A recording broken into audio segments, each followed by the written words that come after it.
All right, I will call this meeting to order, the Board of Education meeting on this Monday, February 9th. I will take roll call. I'll start with Mary. Here. Travis. Here. Stacey. Here. Ashley. Here. Matt. Here. And Larry. Here. Thank you. Was the meeting properly noticed? The meeting was properly noticed. And can I get a motion to adopt the agenda? So moved. Second. All in favor? Aye. Any opposed? Oppose. We'll stand and do the Pledge of Allegiance. I pledge allegiance to the flag of the United States of America and to the republic for which it stands, one nation, under God, indivisible, with liberty and justice for all. Thank you. Well, tonight, our spotlight on learning, we have Horizon Elementary School, so I'll ask the group to come on up. I'll have Christy, our principal, introduce everybody tonight. I just want to point out to the board that this spotlight also helps address one of the goals that the board set, Board Goal 5, Superintendent Goal E, in which you were looking for information on the PLC process and how that's used to help support improving student achievement. So I'll turn it over to you, Christy. All right, thank you. Hi, everyone. Tonight with me, I have a great group from Horizon, Lexi Horvat, principal, Christina Swanson, who is one of our reading interventionists, but currently is filling in as instructional coach for Cady Dirks while she's on her maternity leave. Then we have Bridget Halverson at 3rd grade, Julie Reuter at 5th grade, Lindsay Kramer at 4th grade, and Bren Jakubowski, who is our math instructional coach. And we're here to talk to you all about PLCs. Okay. So typically we start PLCs with a community builder, and I thought it would be a really fun idea to put you guys all through a community builder, doing a trust fall. But the team didn't think that was a great idea. So we're not going to do that tonight, but we are going to talk to you about PLCs and what that looks like at Horizon. So here's just a little brief agenda about what we're going to be talking about tonight. We're going to talk about what are PLCs and what are the 4 big questions that our PLCs focus on. We'll talk a little bit about the structures at Horizon specifically for PLCs and how we use them. And then you'll get to hear about how our grade level leads use PLCs as well. Okay, so a little bit about PLCs. PLCs stands for Professional Learning Community. It's really focused on collaboration and data, and it moves from focusing in silos or working in silos to really having that collective efficacy on what are we doing as a team to support all learners. So it's really about looking at all students across the grade level as all of our learners and working together to help meet their needs. So there are 4 main questions that drive a PLC. The first question being, what do we want students to know and do? So really thinking about that backwards planning and looking at our standards and our curriculum and really identifying what it is that we want students to be able to do at the end of a unit. From there, assessing, so how we know if the students have learned it. So how are we going to assess their learning? The third question being, what will we do if students have not learned it? So this is really focusing on that intervention piece. So looking at the data after we assess a specific standard or a specific skill that we're working on, and then identifying like which of those students didn't meet it, and then what are we going to do to intervene? So is it going to be a reteaching in a small group, or are they going to be receiving some sort of specific intervention based on their skill deficit? And then that 4th question being, how are we going to extend it for students who already know it? So our students who are already demonstrating proficiency in that standard or that skill, what are we doing to continue to grow their learning and understanding and go deeper with the standard?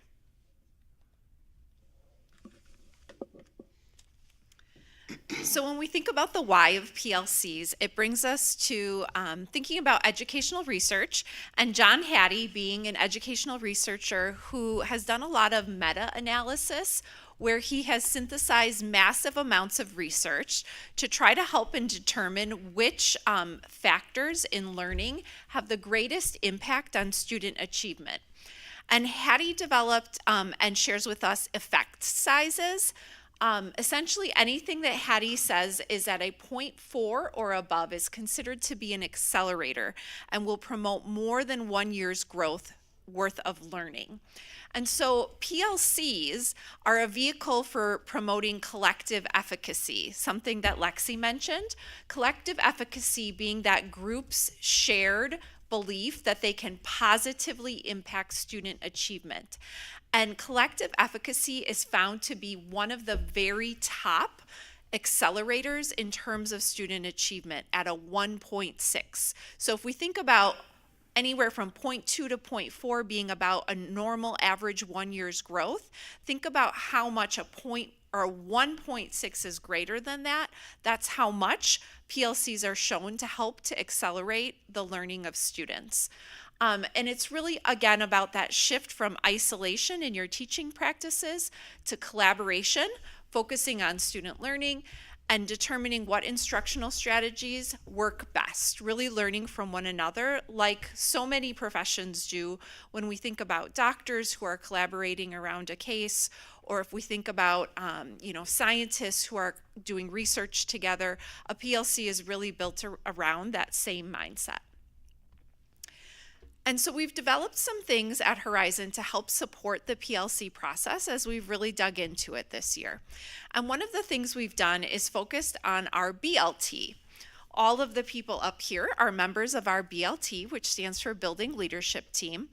And our Building Leadership Team is the primary system that we've used to help develop capacity in our individual PLC leaders. So our Building Leadership Team is made up of one member from every PLC in our building. We come together once a month and we focus around one of our 4 PLC questions that Lexi outlined for us. And during that time, we introduce a tool, a protocol, or a strategy that can really help teams to be able to dig further into that PLC question. Together, we'll practice using that tool and then discuss how individual PLCs can use it to drive instruction forward. So there's a couple of examples that are listed up there that we've rolled out this year. You can see that for question 1, we rolled out a unit planning guide and a standard unpacking document to help us really think about what our standards are asking for students to be able to know and what skills that they will need. For question 2, we've started doing some analysis of student work, which Bren is going to talk about a little bit more, or Christina maybe. And we've also rolled out a data literacy survey to help teams really come together and think about their data literacy practices. And then in question 3, which is as far as we've gotten so far this year, a flow chart for really helping for teams to determine what their next steps are when working with students. So one of the really powerful tools that Christy introduced us to this year and trained us in is something called the ASW, which stands for Analysis of Student Work. I'll show you a sample of what one looks like after I kind of talk through what makes this tool so powerful. I think the first piece that makes this tool powerful is that it takes the standards and it links them to assessment. So there is your evidence of student learning piece. If we take a look at questions 3 and 4, how will we intervene for students that aren't quite there yet, proficient, grasping the concepts? But what we also like about it is we can look in teams and talk about that extension piece. What about those kids who are already proficient? How can we now extend the learning? It's really nice because it provides a visual representation to inform data-driven decisions. And what I've found the most powerful this year, working in my own PLC team as I lead the reading intervention team, but also in shifting to the filling in for the learning coach role, is this collaborative process where it becomes shared responsibility. So we're not working in silos. These are not my students. These are our students. So if I go into a PLC with a 3rd grade team, it's not just Bridget Halverson's class. It's all of the 3rd graders. They're our students. And it can be used across subject areas. I know Bren has used it a lot in math for small group work. The district writing assessment will use the ASW form to think about, okay, maybe we need to intervene in the area of punctuation here and take it back to the sentence level. Again, can be used across all subject areas. And I think another piece that makes it so powerful is that it grows teacher capacity and skill set. Am I able to click on that analysis of student work to show it? And Tammy should be able to. Tammy, can we click right up top where it says analysis of student work? I just want to show you, this is a sample. I took off teacher names and I took off student names, but this is a sample of something we did in a 3rd grade PLC. So as you know, due to Act 20, we had a lot of 2nd graders that came into 3rd grade with something called a personalized reading plan. And by law, during our WIN, our What I Need block, we need to provide direct and explicit intervention. So we took our winter AIMSWeb data from oral reading fluency. And we kind of grouped kids by percentile. And Tammy, if you can scroll up a little bit, you can see underneath each of the groups specific interventions that we picked to help bridge students to the next level. There's a celebration here. When we started the year with these 3rd graders, we did have students in the 1st to 10th percentile group.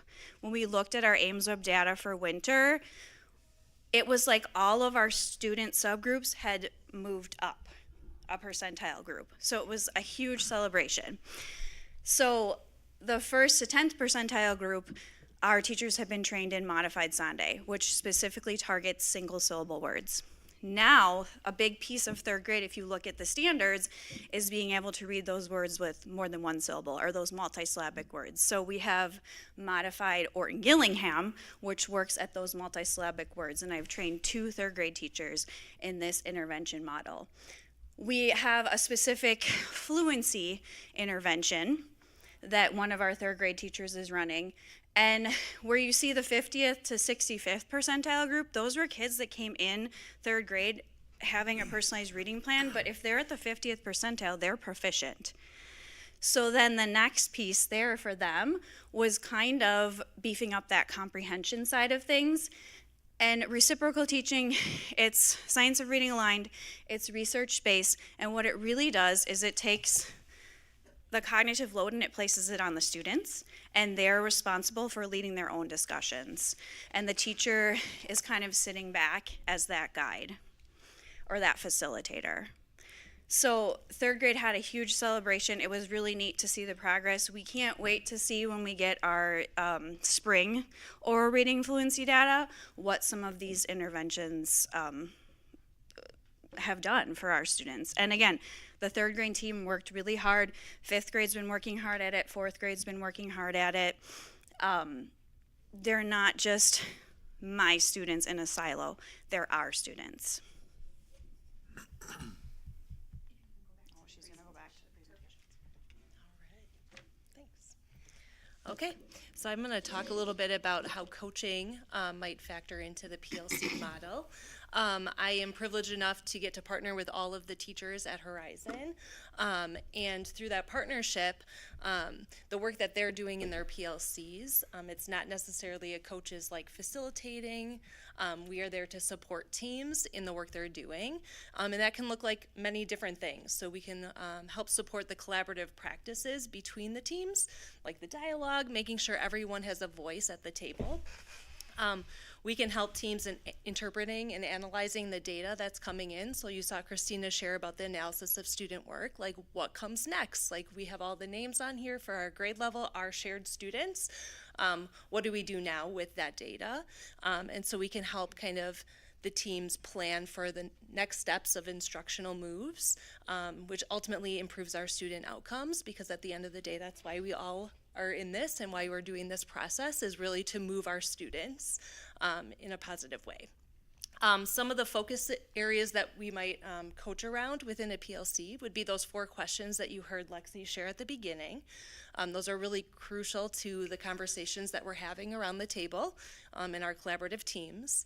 And then we have summative data and assessments that kind of drive that learning at the end of units, but really coming collectively together to create these common formative assessments, which are those dipsticks in our day-to-day operation to see how is what we're doing today impacting students. So really coming around together to create those formative assessments, and then kind of starting that process back over again to think about what is the data telling us, what are those next steps, and continuing to plan collaboratively around the students.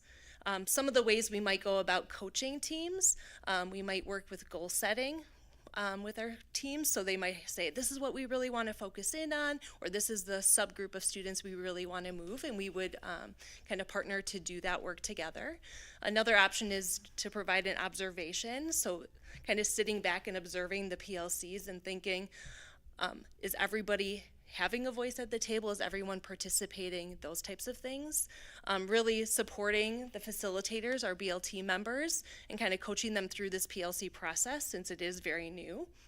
And then the most important is having those reflective conversations together to think, how did it go? What's telling us if something worked or not, and then planning for those next steps. Like everyone has kind of shared, the benefits of the coaching into PLCs is it boosts team efficacy. It also leads to collaborative inquiry, really diving into that data-driven decision-making to help student achievement and boost that. And it really leads to a self-sufficient system where our teams feel very confident and comfortable in doing this amazing work that they do every day.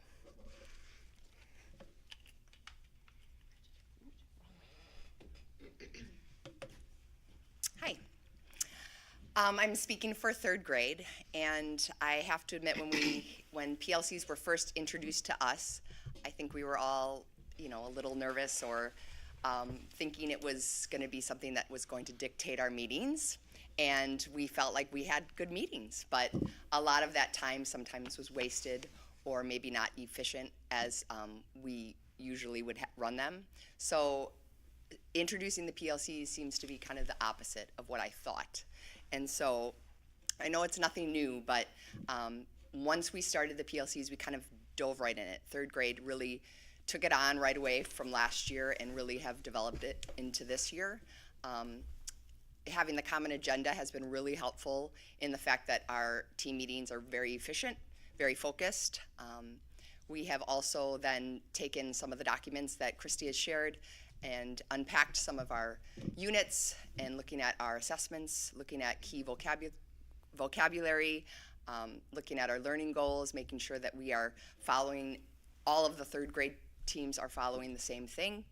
And then also incorporating UDL resources so that all students are needs are met. And then we also unpacked, just like we talked about the analyzing student work, we've done that a few times as well. Looking at our units, looking at our data, and then really focusing on where our kids need interventions or where our kids may need some enrichment. Then across the team, like they've said many times, that we look at all of our kids and then we flexibly group them so that we can put them in the place or intervention or enrichment that they need. And so in that way, they're getting exactly what they need, and the teachers are educated and have the resources that they need to implement those interventions or enrichment. So through this work, we're still kind of in beginning stages, but I feel like the third grade team, as you saw with some of our data, has taken this on and really feel and already have seen the benefits of a PLC and the work that we've done. And so I think we're all really kind of excited to see what our PLC work will do in the future. And what I really enjoy about it is, now that we're kind of diving into our units, is that we're able to see kind of like our everyday lessons, how they can be impacted, and how that obviously will impact our students, and how our Tier 1 instruction will just get better as time goes on, just because of our PLC work that we're doing as a team. So, thank you.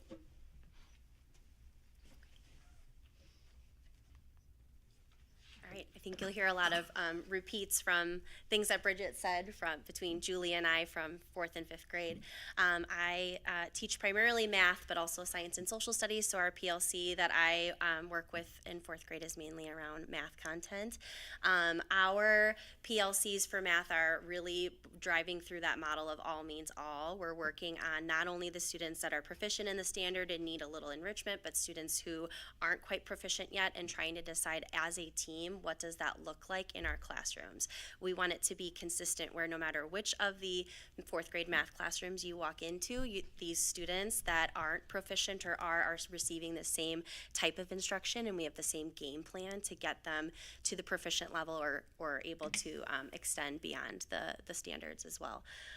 The data-driven part has been really huge this year. We're working on creating common formative assessments throughout the unit, and not just giving the assessments, grading them, and being done with them. Our biggest piece this year that I think has been a huge takeaway is let's dive into those assessments. Let's take a look at what is going on, what strategies are students using. Is this something that's just in my classroom? Is it something that's across the board in fourth grade? And how can we either fill some of the skills that are still needed or extend beyond what we're seeing in those day-to-day math times. And our plan, like I said, is created for all learners. So we're wanting to really make sure that we have a distinct plan for whichever route the students are going to take in their math from that day. And all the impacts that it's having on students, we're definitely able to close some of those gaps. Our goal obviously is growth. No matter where a student comes into that unit, we want to make sure that they're able to grow in that unit. So we've seen a lot of that happening, providing a lot more enrichment opportunities for those students that are already proficient at the beginning of a unit, and making sure that they're also getting what they need as well throughout the day, and improving our proficiency by coming up with a team game plan on how we're going to get our students there.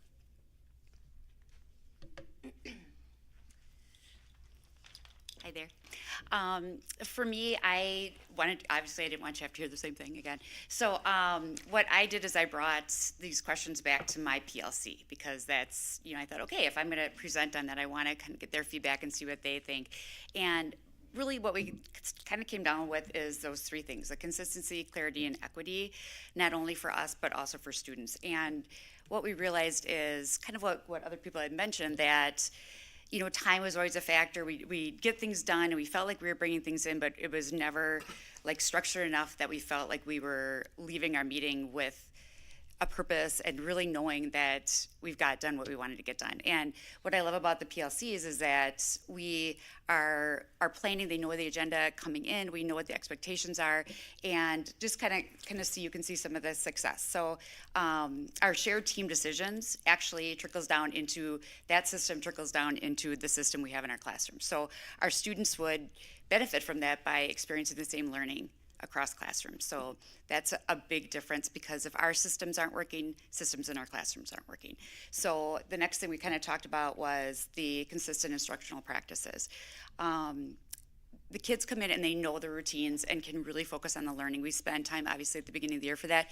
This is my favorite time of year because our routines are there. We can focus on the learning and we can just fly. And it's right now, if you come in my classroom, you start to see this shift between they're like halfway fifth, halfway sixth. They're starting to change to a middle school student, and it's really exciting. So that's just something that I love, because we can focus on it. They know exactly what the routines are going to be no matter what we're working on. I love the clear goals. Like, we are constantly goal setting through our discussions collaboratively. We do the same thing for kids when we set the goals for the kids, and they know that this is what it looks like and what's expected of them, because we as a team really take that seriously and have high expectations for ourselves, which then helps us have high expectations for our own students. I think this is a really powerful one, that common understanding of effective instruction, because again, we want to make sure that across classrooms that they are seeing that same thing. Because like for what we talked about, like the tier 1.5 work, our kids go to different classrooms at that time, and they know that no matter which teacher they're working with, they are going to get that instruction, that high level, those teachers that know that they can achieve and that they will help them get to that point. So that is really exciting to me, that the kids come back and they know, oh, just go to that classroom and they hear the same things. I kind of touched on this responsibility for student success. They talked about different things, that it's our students. We take that responsibility really seriously, especially because our kids then go on to the middle school. So we want to make sure that they are ready to go, they're prepared for middle school. And if we have done this PLC structure and we created a system for our students, they should know to go into another system because the middle school is also working in PLCs. I love this one too, the having that voice and support. I do feel that, you know, we kind of like do our icebreaker and things, but it is really cool knowing that, hey, I don't understand this. Can someone help me? We really, you know, can celebrate our strengths. And I know, hey, you know, like Aaron Pauly is really techie. I like to think I am, but then you say, Aaron, I'm like, yeah, I'm the user. So I just feel that I can go to him and say, hey, I want to do this. What do you think with this? And we really build off each other's strengths, which is the same thing we want to teach kids. You know, when they're working together, we want to make sure that they all have equal opportunities, but, you know, we know that the best way they're going to do that is not just learning from me, but also learning from each other. So that's kind of the biggest thing is looking at those systems. I do have to give a quick shout out to, obviously, Christy and Lexi, Anthony, and Mike, because if they didn't have a system that worked, it wouldn't get to us. So like how we have to have it for our students, they have to have it for us as teachers. So I do have to thank them for that, because otherwise, chaos. So just want to put that out there. And then I can't help myself. I just had to put a picture in there. Middle school, yay! It's an exciting time, like I said, and you know we've already got kids kind of leading, working independently, and teaching each other. So that is a little bit about our PLC process and our journey to have our PLCs really get to a high functioning place where we are able to support all of our students through the work we do. What questions do you have for us? I have a question. Is that all right? Clarity, consistency, equity. Can you tell me about equity? Yeah, so if we go back to the equity, she was talking about that collective responsibility. So equity in us all working together equitably for student success, and then also that equal voice that the group has with one another. Why is it equity and not equality? What do you mean by equity? I think that was just the word she chose to use to describe the fact the team felt like they're equitably sharing the work. Well, equity in the vernacular that it's being used in education usually refers to uniformity of outcomes. Is that not what it's meaning here? I mean, they're clearly saying that it's an equitable voice and what and the work that they're sharing and contributing as team members. So I think. Yeah, this was really about the equity of teacher voice and then helping students to benefit from that, all teachers bringing their voice forward to the table. Maybe you wanted to use a different word. I don't think equity has anything to do with what you've just described, but what you described is Okay. not objectionable. Equitable means that's your goal, is to get uniform outcomes of whatever you're dealing with. Thank you. So, relative to the PLCs, are they newish or newer for the horizon? And if they are, what has been some of the individual learnings on the part of the people that are participating in the PLCs? What are your aha moments in terms of working together as a PLC? So in terms of being newer, really we started PLCs at Horizon a little bit last year. I would say we dabbled in them a little last year. And then this year we went kind of full in. And then I'll invite anyone to share any ahas. I think a lot of our meetings were mostly based off of those like nuts and bolts, right? We have a test that's coming. Where's everybody at? When is our test happening? What are the proficiency scales we're using to assess them? And I think the biggest aha that we've taken is that all means all. We're working together. We're all working for all students, and we want it to be consistent across each classroom. So I think we have really kind of taken that and run with it, and it's been really beneficial, I feel like, for not only us as professionals, but also for our students to see that consistency across the board and to see that goal setting that we have throughout the unit that's a little different than in the past. I was going to say, I think it's that consistency piece that I really love about this, because as you say, all kids are receiving that same learning experience, and they're all receiving the support that they need. So, to me, that's key.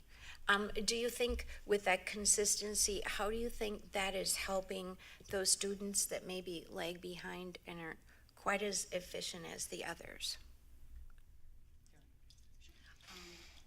You know, I would say, just speaking for fifth grade, kind of like what I was talking about with the tier 1.5, that using the data that Christina was looking at, that's one area that we have that consistency because we're all working with those kids and kind of deciding, okay, who's going to work on fluency. We have those kinds of things to get that consistency. Ugh.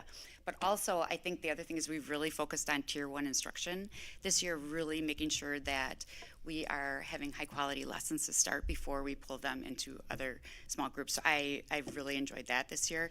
One other thing, I'm just gonna, as long as I'm up here, my big aha was this year, Megan Quick and I we're the new team leaders. So I think where you really see how a PLC works is that if it's working, it shouldn't make a difference who is leading. So basically it's just who's on BLT, who is that person that is running to, but other than that, nothing's really changed. And what was really nice is we had training this summer. That training that we had on PLCs was really powerful, that I felt really confident going in and representing my ELA team. Another question, if it's all right. I think you mentioned a year. How long has the PLC been in place here in Pewaukee? So we've really focused on it as a school district throughout the course of this school year. Last year, we started trying out some things at Horizon a little bit before we fully implemented them as a district this year. So it's 12 months? So there have been pockets across the district, certain teams, certain buildings that had a larger focus on PLCs. However, with our strategic plan goal of meeting the diverse needs of students, this was kind of our year 2 tactical plan to establish functioning PLCs in all 4 buildings. So what did we do prior to this in addressing the thing you just said they needed to be addressed? There was not a structured approach.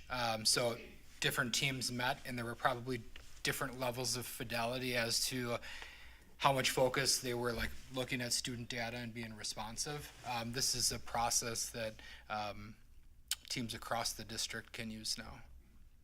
There's been a history of this. I mean, we had, to your question, Mary, have done implementations of professional learning communities models in the past. When I was associate principal at the high school, we made a push in this kind of model back in the Stone Ages when I was here.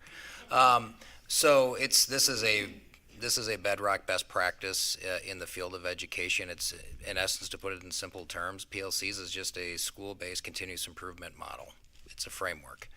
And so as over time, if you don't pay attention to things, you can drift into more disparate practices. This brought that consistency back together. But even prior to this, of course, there were school goals and teacher goals. We had systems in terms of looking at data and those kinds of pieces. This just brought it together more tightly with a framework around this well-established continuous improvement model. Is there a cost associated with implementing PLC? There is not. Well, there would be costs and there is some professional development, but we're always expend resources on professional development. It's just what we choose to spend it on. So there's some costs with some training, some resources, some books and those kinds of things, but primarily it's not very cost intensive. Thank you. Yep. A question to follow up on. So I asked about the teacher side of it. So, you know, knowing that our kind of like tagline for our mission is opening the door to each child's future that's out there, and obviously we have students that are in the higher end and some students that need more attention or more intervention. So have you had any, again, ahas for students either at the high end or those that need additional interventions, and what have been some of those interventions that have helped them to raise their performance up?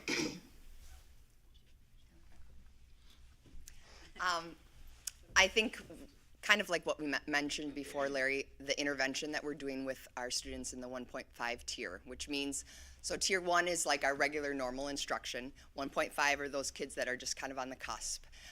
What I've noticed, or this last round, I did a program called HELPS, and I had a group that I taught reading fluency to. And what we did is we read passages. So this is a program, a well-received program that really works with student fluency. I had a small group that I did that every day with, and as you can see from some of our data, I know just within my own classroom, I had 3 students in that group. They moved quite a bit up already. And so fluency then no longer was their goal. So by looking at that data, we were able to see, and also using the resources of our coaches, able to see what intervention would be useful and where kids lie in those certain interventions. So I saw growth just from teaching that program 30 minutes a day or 20 minutes a day, saw that growth just within the small group. So Because we want all kids to right, be successful, right. I mean, we want them all to. Right. This was just that lower tier. Exactly. Yes. But That's why like you it's said, the focus on aha. each child's future, right? Right, So- exactly. And so like the aha moment with the PLC for me, going again with what you said, that tier 1 instruction was more of an aha moment for me, because we always do look at data and we do kind of see where the kids who need intervention or where the kids who need enrichment, what we can provide for them. But I like the PLC for the fact that I can look at my own instruction, my own lesson planning, my own assessments for all tier 1 instruction, and see how I can make it better for all students. So Can I echo that too? I've been doing tier 2 and tier 3 intervention in the district for a while now. So it just happens that I'm stepping into Cady's role, doing more of the coaching side. So what I can tell you from an interventionist perspective is, in years past, my caseloads I was bogged down. I had very, very large caseloads. Now that we have systems of support for classroom teachers, and these classroom teachers are doing amazing work. Like Bridget said, they're soaring with these interventions. We have brilliant teachers in our district. We give them the tools, they can implement them. My caseload, my team's caseload in reading intervention is not as drastic as it was before, because we're intervening sooner. And then we're broadening the skill set. So you talk about equity. All students are having access to multisensory methods for reading instruction, right? Because all of their classroom teachers, even at PLE, all of those classroom teachers know these methods now. So they're deploying them tier 1. So students who may need a little bit extra push, they're hearing the same thing from all the different classroom teachers, and it's making a difference. The other piece that is helpful is I am not having to do as much pull-out intervention. My time as an interventionist is now more freed up to go into classrooms and push in, so we have that least restrictive environment for our students. I just want to answer another thing. We haven't talked about the other question, that is, what do we do with the kids that already know it? And I think that's been really powerful, because I thought you cut me off. I'm like, what? Okay. So I think that that's really important, because we know that we have students that are coming in and that are already understanding. So what's next for them? And I think that just across the board, sharing that, because I think we found that in pockets, different people were doing different things to accelerate kids. And I think this has kind of brought it together, where we have shared resources for those kids and also share the kids. So the tier 1.5 that we're talking about for kids that might need additional reading or math support, these are also the kids that are working with teachers and are able to work together on things that are advanced above the proficiency that they're working with. Like, for example, I worked last year a lot with Dave Zindler, even though, he works middle and high school. And we talked about it because I had, a handful of kids that really needed, I didn't want to go into 6th grade curriculum, but so we wanted to look at things, what could we do differently to really help them grow and have other opportunities. And I think that's really powerful, that we're looking at, like you said, opening the door to all children's future. And I think sometimes we forget because otherwise they'll level off. They'll kind of stay where we're bringing all the other kids up. We want to make sure that all the kids are growing as well. So just want to mention that group. Well, I just want to thank all of you for taking time out of your evenings to volunteer to be here. tonight, although we do have a lovely gift for each of you, but you're all phenomenal teachers. I have a lot of pride in the group that's standing up in front of us. The bottom line with professional learning communities, and I think that's what you've articulated so well tonight, is that all of you no matter how good each of you are individually, you guys are more powerful as a group when you're sharing ideas and providing your insights with each other when you talk about our students. And that's what we really want to take advantage of, is our collective power to raise kids' achievement. So thank you. I mean, that's a good thing. I mean, it's really all about what you do with the children in the classroom is what makes a difference out there. I mean, we just cannot afford to have any kids left behind anymore. They have to keep growing and growing in terms of what's going on in terms of their education. So thank you for helping to prepare them for the world of the future. So opening that door. Thank you. Thank you very much. Thank you. All right, next up is our student Speaking board of rep students. report. Here they go. A couple of our stars right here. Yes.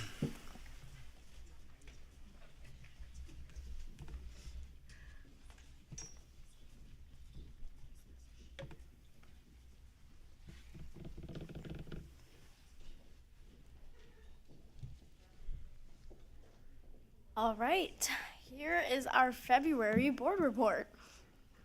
Okay, so first off, I have the Hook Junior. So this was actually led by Mrs. Reuter. She just left, but I just wanted to applaud her. I think this is a really great, just extracurricular thing for students to work on who are really interested in journalism and writing, and just kind of getting them started early into experiencing things like that. So it was the fifth grade journalism team, and they released their own school journalism publication. It was titled Rowing Together, but it's called Hook Junior, and it's kind of playing off of the high school Hook. And I just think it was really neat to see how they highlighted Horizon's activities and then evaluated them based on the contribute, create, compete, connect, commit, and care sectors, and just kind of seeing just the different things that happen at other schools. So I thought that was really valuable. Yeah, so serving others paired up with my aunt, Miss Thomas, and Miss Van Dre to do Special Olympics. We're also inviting some other special needs students from other public schools. I don't know if it's just I think we're doing a mix of high school and 18 to 21 programs around. So we all volunteered. We created a few activities. I think Mr. Dukes even volunteered to do a mock interview with some of the students there. I know my group, we're doing a grocery store simulation, they're scanning and bagging up some food. So this just teaches some special education students real life job skills. We're trying to teach that they can do more than cleaning. They don't need to just clean movie theater. It's just a lot of the surface level jobs that are given to a lot of special needs students, but they're capable of a lot more. And it's taking place February 18th in the general, what is it called? Or robotics and cheer practices downstairs in the new construction. A multi-purpose room. Yeah. Right, and then so for the Pewaukee Scholarship Fund, so the gnomes that were made in December, I'm sure a lot of you saw it was in the paper, but that was from the Serving Others Insight, and those were bought by local businesses, which is another great thing of having such a tight-knit community. And then those donations were then put into the Pewaukee Scholarship Fund, which is presented to the seniors every year, just to get a bit of financial help on college, because it's really expensive. So the Pewaukee Scholarship Fund has donated $1.25 million to local seniors at our high school in support of their educational endeavors. And there just as a list below of a couple businesses I wanted to recognize just for their support to our school and to our seniors and our students, and just the ongoing just support to our community as a whole. So yeah, that'd be Ray Orthodontics, Schnitzel Bunker, Beach Bum Bakery, 2W Tech, Ampersand, Pewaukee Chiropractic and Wellness. So, yeah. So Elements of Health and Medicine is another insight course that we have. So they were just doing a class experiment testing carbon dioxide, temperature, and humidity levels. And they were basing it on different ventilation systems, along with testing different situations of when, the experiment results might change. So if the door's open or closed, if the fan's off and on, because these things, obviously, they're working to become CNAs. These things can impact your patients when nursing and stuff like that. Right.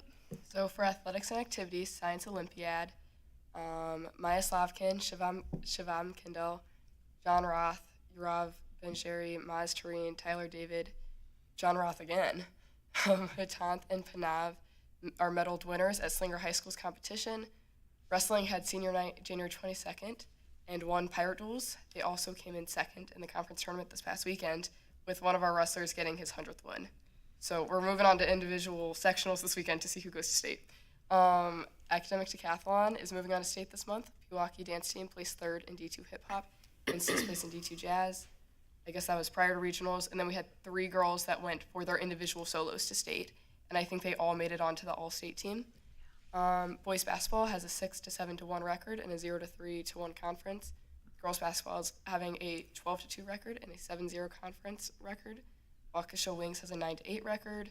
Ping Pong Club had the Wisconsin State Table Tennis Championships held at East Clark Middle School on Sunday, January 25th. I don't know how the team did all overall. I didn't do too hot, I know that. Morgan's Message had, I believe, their 2nd dedication game on January 27th. FBLA had their regional competition this past weekend, actually. I know some people medaled because one of the wrestlers couldn't make it to the tournament this weekend. He sent us a picture with his medal. So I think some people did pretty good. And then National Honor Society had their blood drive preparation. Maura, what's Morgan's Message? I'm not familiar with So there's a bunch of chapters of it around the U.S. It's based off of a Duke lacrosse player, I believe, that had passed from suicide. So it's just advocating for athletes' mental health and the struggles that might come with sports and the pressures of that and what that might bring. Right, and then just some salutes and recognitions. I want to recognize the guidance counselors for just meeting with every freshman individually to review their schedules. I cannot imagine how difficult that must be to fit everybody in, but they manage to do it every year, so I do think that deserves some applause. And then a smooth transition into second semester, and then teachers, students, and administrators for adjusting so well to the cold day and just having a really smooth transition. And then for our learning spotlight, Model United Nations just recently over the weekend attended the University of Chicago conference. It's always fun. I love going on those, so it's a great experience. And then Personal Finance, CCIHS, is a new offered accelerated learning for advanced finance students, and I think that's really valuable for students that are looking to go into more business-related careers. In AP Chemistry, Mrs. Evans, she's been using Brisk Boost to learn about chemical reaction equilibriums for just her AP Chem students and just helping them. I think a really nice thing about Brisk Boost is when a student gets something wrong, it then brings it down to their level and then it kind of works back up, and I think that's something really valuable just to keep moving forward educationally. In Net Games, Mr. Ebele, they're learning about the rules of badminton, which I think is still really cool, the variety of gym classes that we have. And then in AP Language and Composition, they have ethics and morality book clubs, which will then later turn into personal essays that they get to kind of choose on their own, which I think is really nice to give them that option. So, yeah. And thank you. Good? Good report. Thank you. Great Awesome. report. Any questions from anyone? Then we'll move into salutes and recognitions, and I'll start us out. I had the privilege on Saturday of being able to address the FBLA conference to welcome other schools.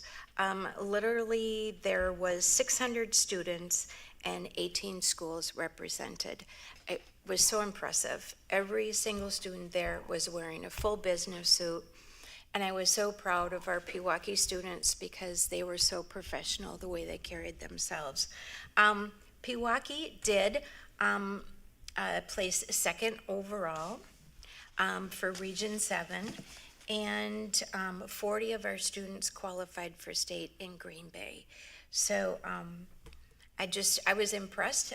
They do learning sessions, they also do competitions, and again, just a great sense of pride in the professionalism of our students.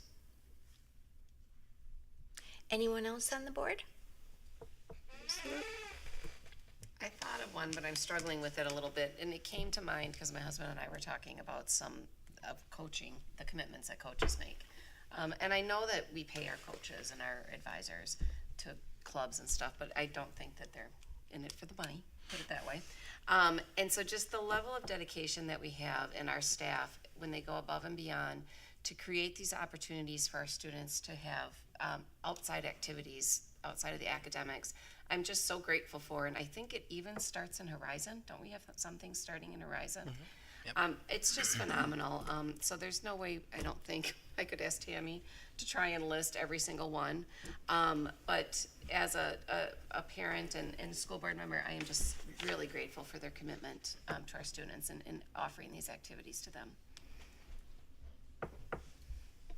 Admin? So as we go into School Bus Driver Appreciation Week this week, I'd like to salute those drivers, especially those that have been with us for a number of years, putting safety first, putting those students first on a daily basis, and making sure they're here to provide that reliable transportation to school and home. Today, we started the process of interviewing to fill Robin Wilson's position, so I want to salute Carrie Rodolphe, Melissa Schultz, Melinda Larson Horn, Robin, and then Adriana, who spent the entire day screening candidates with myself today, and also Bren Jakubowski, who was involved as well, and then was at the board meeting tonight, so long day for her. Also, I want to salute Brian Sniff, Katie Spadoni, Brianna Remberts, Angie Lewick, and Emily Hansen. We are into staffing and scheduling season, and one of the great benefits of being on one campus is the ability to share staff amongst buildings, but from a scheduling and staffing standpoint, it's very difficult, especially if you look at the high school and the middle school who have two different schedules. So I really appreciate Brian and Cady and their team's collaboration in making that puzzle fit together. I don't have any. Okay, thank you. Tammy, do we have any comments from citizens? We have no comments from citizens. All right, thank you. Consent agenda, we're accepting the minutes from previous meetings, specifically January 12th, the regular and business affairs, and correspondence that was included in your packet. Can I get a motion to accept the agenda as presented? So moved. Second. All in favor? Aye. Any opposed? Abstain. Next, Business Affairs Committee. Stacey? Okay, so we, if you look at our agenda, covered a lot of material. And I copiously took notes thinking that I was gonna try and do this, but it's just a lot. So I'm gonna actually hand the mic over to John in a second. The one big thing that's very consistent year after year is we did receive our first property tax payment. So we got about 8.3 million from the city, the municipalities for our property taxes, for our general fund, and then Fund 39, which is our debt fund, we received 5.2 million. So that makes our received revenues at about 33% of budget, and our expenses are running about 50%. And now I'm going to turn it over to John. He can talk about budgets and handbooks and. So part of the annual process that the Business Affairs Committee goes through is to understand that budget process. So we have a calendar in the committee that is adopted, and the purpose of that calendar is to build the capacity to understand all the elements of the budget throughout the year and their impact on the bottom line. We talked a little bit tonight about the progress for the budget development process. That process, that ongoing begins, it's ongoing throughout the year. The next year's budget really begins in November. So we're into February right now and deep into the process. Next week, we'll be meeting with all department chairs and principals to go through budget and staffing proposals for next year, then really start compiling it for presentation to the board at the end of April with a balanced budget. As part of that process, we look at the handbook, and nearly 80% of our operating budget is driven by personnel costs for people cost. So we really want to dive into what are some of those areas that can be driving cost and what the elements are in the budget, and understanding more about the components that make up that 80% of the operating budget. So we reviewed that a little bit tonight at the committee. We also take a look at the human resources hiring season perspective at this meeting annually. What is out there for positions? We have a couple of administrative positions that will be filled that are applications have been received for and are starting, as you heard, the interview process today. along with a couple of staff positions that will be acting, and the board will be acting on later tonight for some retirements. And then any subsequent moves that people may have throughout the rest of the year. Really the timing on how do those interviews fit into the process of building the budget and assuming what those costs are going to be. We did our monthly review of check registers and also the review of the financial report. As Stacey has said, our first real significant month of revenues is January when the property tax levy comes in. That's all payments that were received by the municipalities through the end of December get turned over the third week of January. And then finally, we talked about the capital projects, the update on the capital projects plan and where we stand, both from a arbitrage compliance standpoint for the spend down on the proceeds that we had. The projects right now are sitting a little over 96% complete as of the end of January. Our final punch list on phase 6 of the projects is targeted for end of March to be completed with the work and occupying those spaces here at the high school. There's some significant scope of work yet to be done over the summer, including the solar installation, and the work at Horizon Elementary School that was approved subsequently by the board last fall, along with some of the other projects, the turf replacement on the field, the track resurfacing, and several other smaller ones. All of the projects have been bid to date, and we have contracts that are either close to being ready to be in place or in place, and we are under what was previously approved by the board. So we proposed to the committee that there's 2 additional scope of work that really put us in a good position to cover us for the next 4, 5, 6 years of capital improvements. The added would include the replacement of the bleachers. That's been on the long-range capital projects plan for probably 10 years in the auxiliary gym here in the high school. And then several exterior doors where there's a smaller ticket for each one of them. There's about 7 or 8 doors that they're aging. They're 20, 25 years old, and Winter and Salt have done a number on them, so they're ready to be replaced. Completing that, still being within the scope of what was approved for funding on previous projects that we look forward to. So that's what we covered in capital projects. So I just want to remind the board, so every year John and John give us that list of capital projects and they have it all mapped out. And what John just shared is if they're going to go ahead and do these smaller projects, he's setting us up when he leaves to really be positioned well as far as capital projects and our expected needs coming up after his departure from us, which I'm very grateful for. I have one quick question. So in your summary report, you talk about the taxes for this year. You recorded 8.3 million, if you will, but last year it was like 5.48 million. What was the difference? Larger debt service levy last year. So out of the total collected, a portion of it is the first portion that's allocated is to pay for the scheduled debt service payments for the year.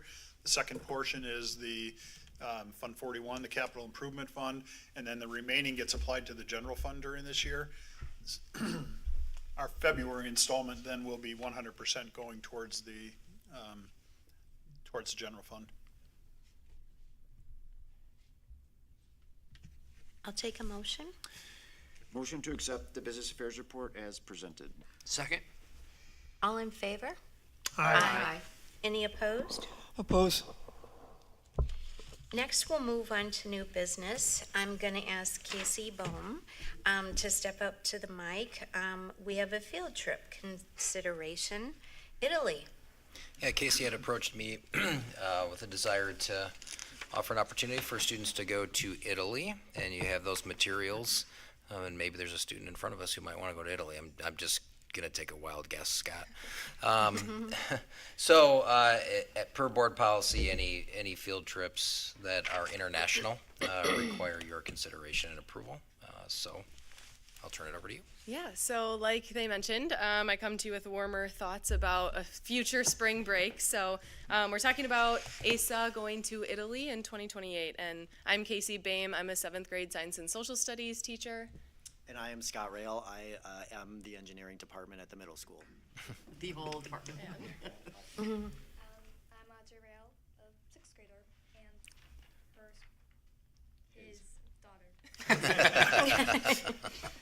Yeah, so I know you're familiar with EF, but in talking with EF, talking with staff, students, and families, people are still asking for trips for middle schoolers.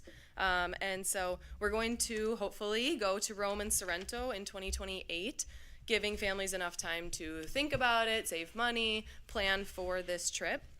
As I mentioned, we're going through Education First, and so they have tons of resources and safety precautions and guidance along the way, starting now all the way until we get home safely. And so there are a ton of package highlights that Audrey will tell us more about. And so there's 11 amazing excursions. We would go for 8 days, as I mentioned, over spring break, and there's only one day that in that window could be a school day. So proposing that we would be able to leave over that school day if those dates had to be that way based on flight information. And so I'll pass it over to them to give us a little more information. All right, so I'm here to talk just a little bit about why Italy, but of course, to start, I think there's no better way to describe it than right from the mouth of someone who is very interested in potentially going on this trip. So I'm going to turn it over to this beautiful, talented person who happens to share my last name, Audrey Rail. What an introduction, Audrey. Hi, everyone. My name is Audrey Rail, and I'm a 6th grader. I'm here today because I have a chance to go to Italy when I would be in 8th grade. I know it sounds like a long way off, but I'm really excited because it isn't just a vacation. It's getting to live inside history and art for a week. The part that blows my mind is how old everything is. In Rome, you will be able to go to the Colosseum and actually standing where the gladiators stood. And imagining the crowd cheering would be incredible. I'd be really excited to go to the Trevi Fountain. There's a legend, if you throw a coin over your shoulder, you'll be guaranteed to return to Rome one day. I think it would be such a cool way to start your journey, my journey, by just making a wish to continue to explore the world. Another thing I'm really looking forward to is Pompeii. I think it's really cool and a little scary that the whole city was frozen in time by a volcano. A guide is going to show them how they lived, how they even had heated water in the bathhouse way back then. It's like a giant real-life museum you actually get to walk through. I'd also be able to visit the Sistine Chapel to see the arts on the ceiling and visit the Vatican City, which is also the smallest country in the world. And of course, we get to go to the Naples pizza making class. I'm pretty sure Italian pizza tastes better than the stuff in the cafeteria. So this trip will teach me how to be brave and explore the world. I'll learn how to navigate cities, try new food, and see how people on the other side of the ocean lives their life. It's a chance for me to grow up a bit and see the world in a whole new light. I really hope you make this happen. It's a trip I'll remember for the rest of my life, and plus, I'll get to go to Italy, so. I just have to say, as the social studies teacher and me and pizza lover, I'm very inspired by your presentation. Absolutely. I mean, clearly a good way to introduce the trip and to be able to say that outside of just being a proud dad moment right there. I mean, when I first introduced this to her as an opportunity, I asked her, I'm like, hey, this is an opportunity that Ms. Boehm is presenting, wanting to see if she would potentially be interested. And of course, her first thought was, well, yeah, I'd get to go to Italy. So, I mean, she clearly jumped at the opportunity. I mean, the reason why, I know that Larry, when we talked about some things with other trips, you had asked questions about like why Scotland and why these other places. Our goal is to continue to bring authentic experiences with a wide range of different cultures. So whether it's Belize or whether it's England or whether it's Scotland or whether it's other countries, it's about trying to open the door to each child's future and to be able to expand our horizons and learn history in a truly authentic way. I still remember some students back when I took 7 students to Washington, D.C., and the learning that they took by authentically and engaging with the government was far more impactful than what we could do in a classroom here. So being able to see that history when they start going into world history, say in 10th grade, they would have the firsthand knowledge of this is something that we can do. It's also, if there are older siblings who have gone on other trips, there's like a wider range of countries where they have gone to be able to share the experiences within each other, so it's not everybody doing the same trip, but we have different experiences once they come through. So we're proposing this now, knowing full well it's 2 years out. I mean, as a parent who is with the board approval will be registering her as soon as possible. Clearly, from a financial consideration, it gives more families the opportunity to spread out the payments. A full 2 years is a lot easier to be able to manage rather than trying to hit it all at once or over a 12-month period. 24 is greater than 12. So in addition, we're able to lock in the pricing right now. So those are some of the key reasons as to why Italy, as well as what's the reason of doing this so far in advance. So I'll pass it back to Ms. Bain here to talk about some more. Yeah, so as I mentioned, Education First is our company of choice, and while the number might look steep on paper, there are 2 years from now until then that families would be able to prepare for. It also gives us fundraising opportunities between now and then, and so we use local partnerships, Quick Trip, Culver's, Milwaukee Pretzel Company, things that people in the community enjoy and appreciate. And for our Belize trip, I had some students raise over half of their trip amount just by the fundraising opportunities that were presented. So all of the students will have the chance. We want to keep it in the middle school because we want to make sure that all students have the opportunity. Whereas sometimes in the high school, it can maybe be only Spanish or only if you're in band. We want to make sure that all students have this chance while they're young and, you know, just make them excited about more travel down the road.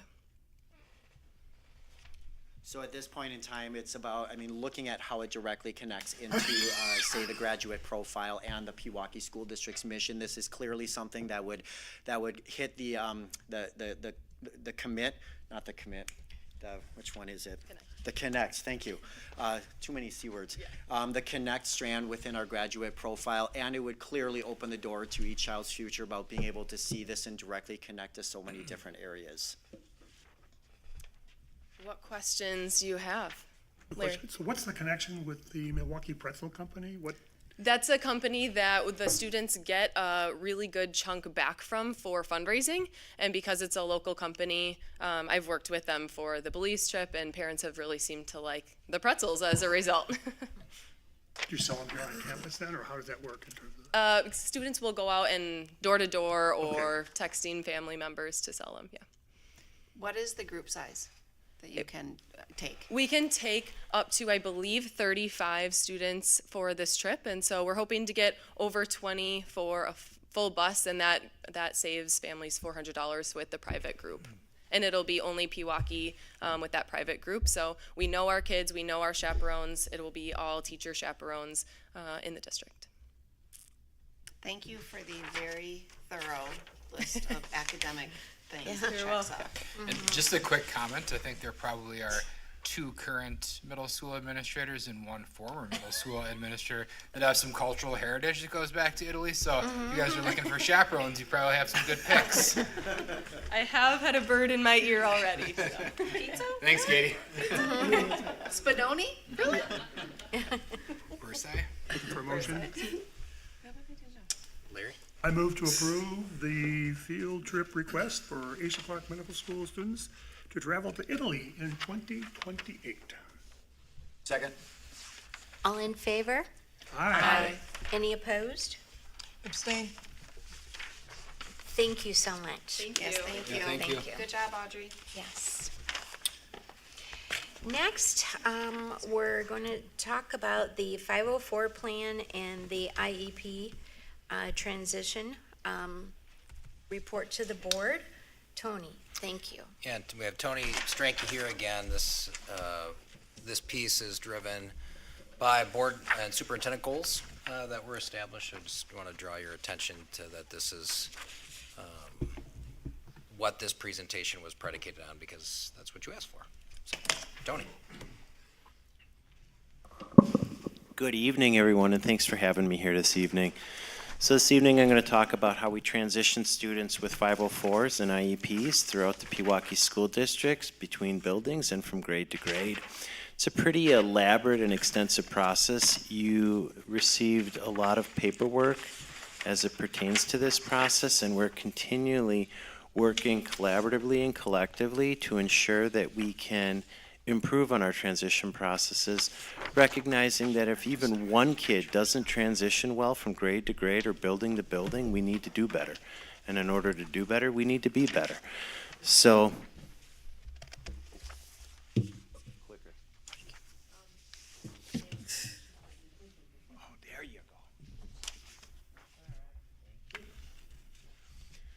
right, so to eliminate the information gap when students move. Tony, we gotta talk into the microphone. In the microphone. Yes, please. So in order to eliminate the communication gap, we have a number of components that we look at. I passed out a sheet that talks a lot about the academic, the learning environment, the teaching, the things that we look at.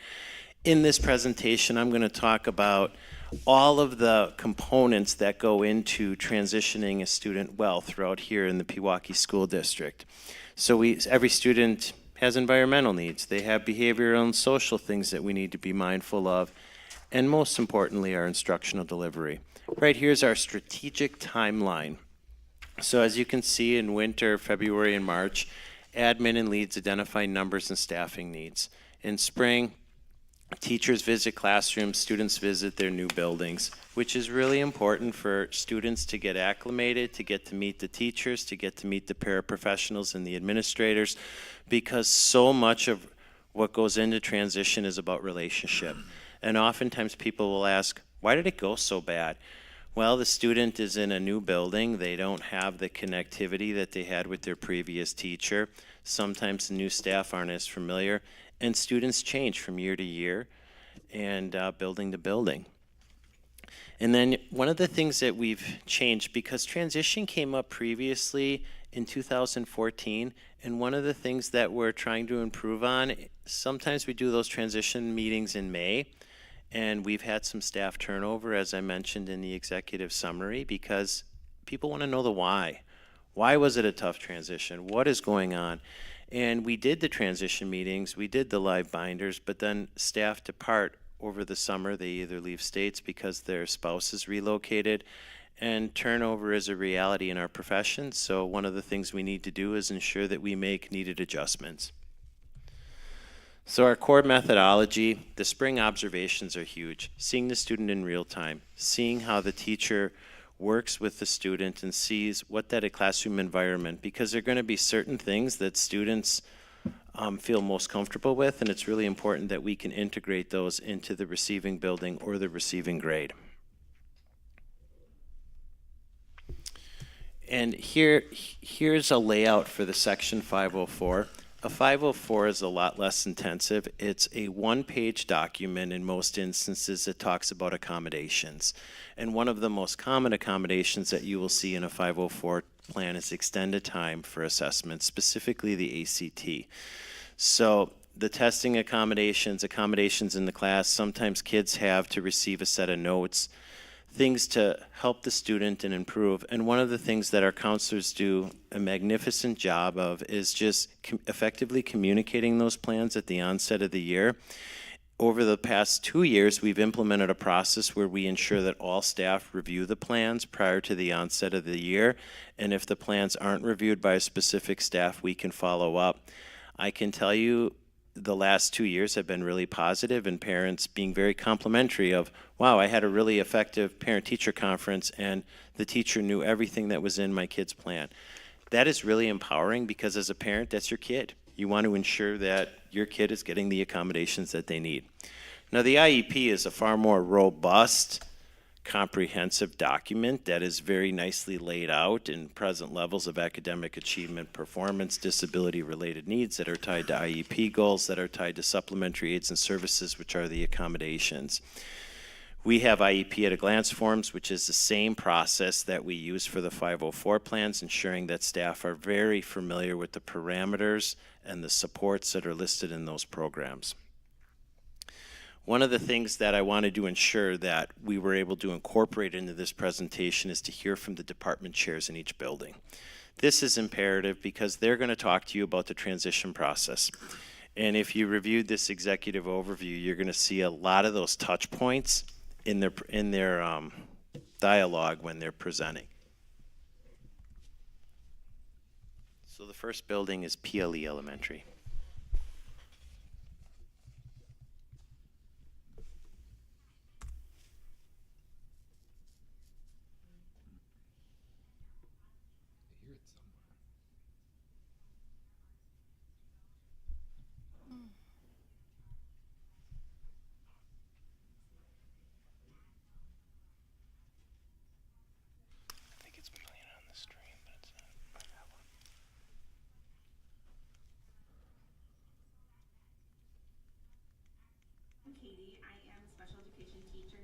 PLE in second grade.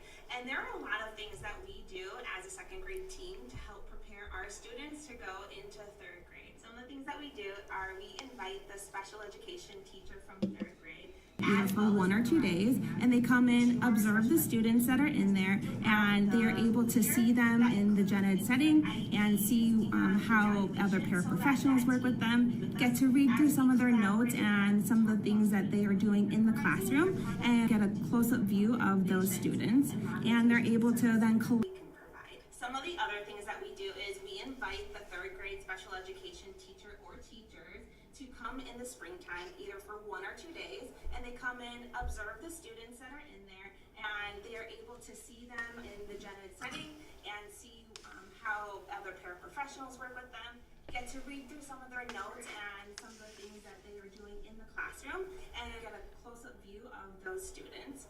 And they're able to then collaborate with myself and the other teachers in the room in any encore prep time, which is really good for us to be able to talk through all the little notes about those students. So some of the other things that we do is we give our students a lot of opportunities to go over to Horizon, to see where they're going to eat lunch next year, to see what encore spaces they're going to be in, to see where their future classroom could be.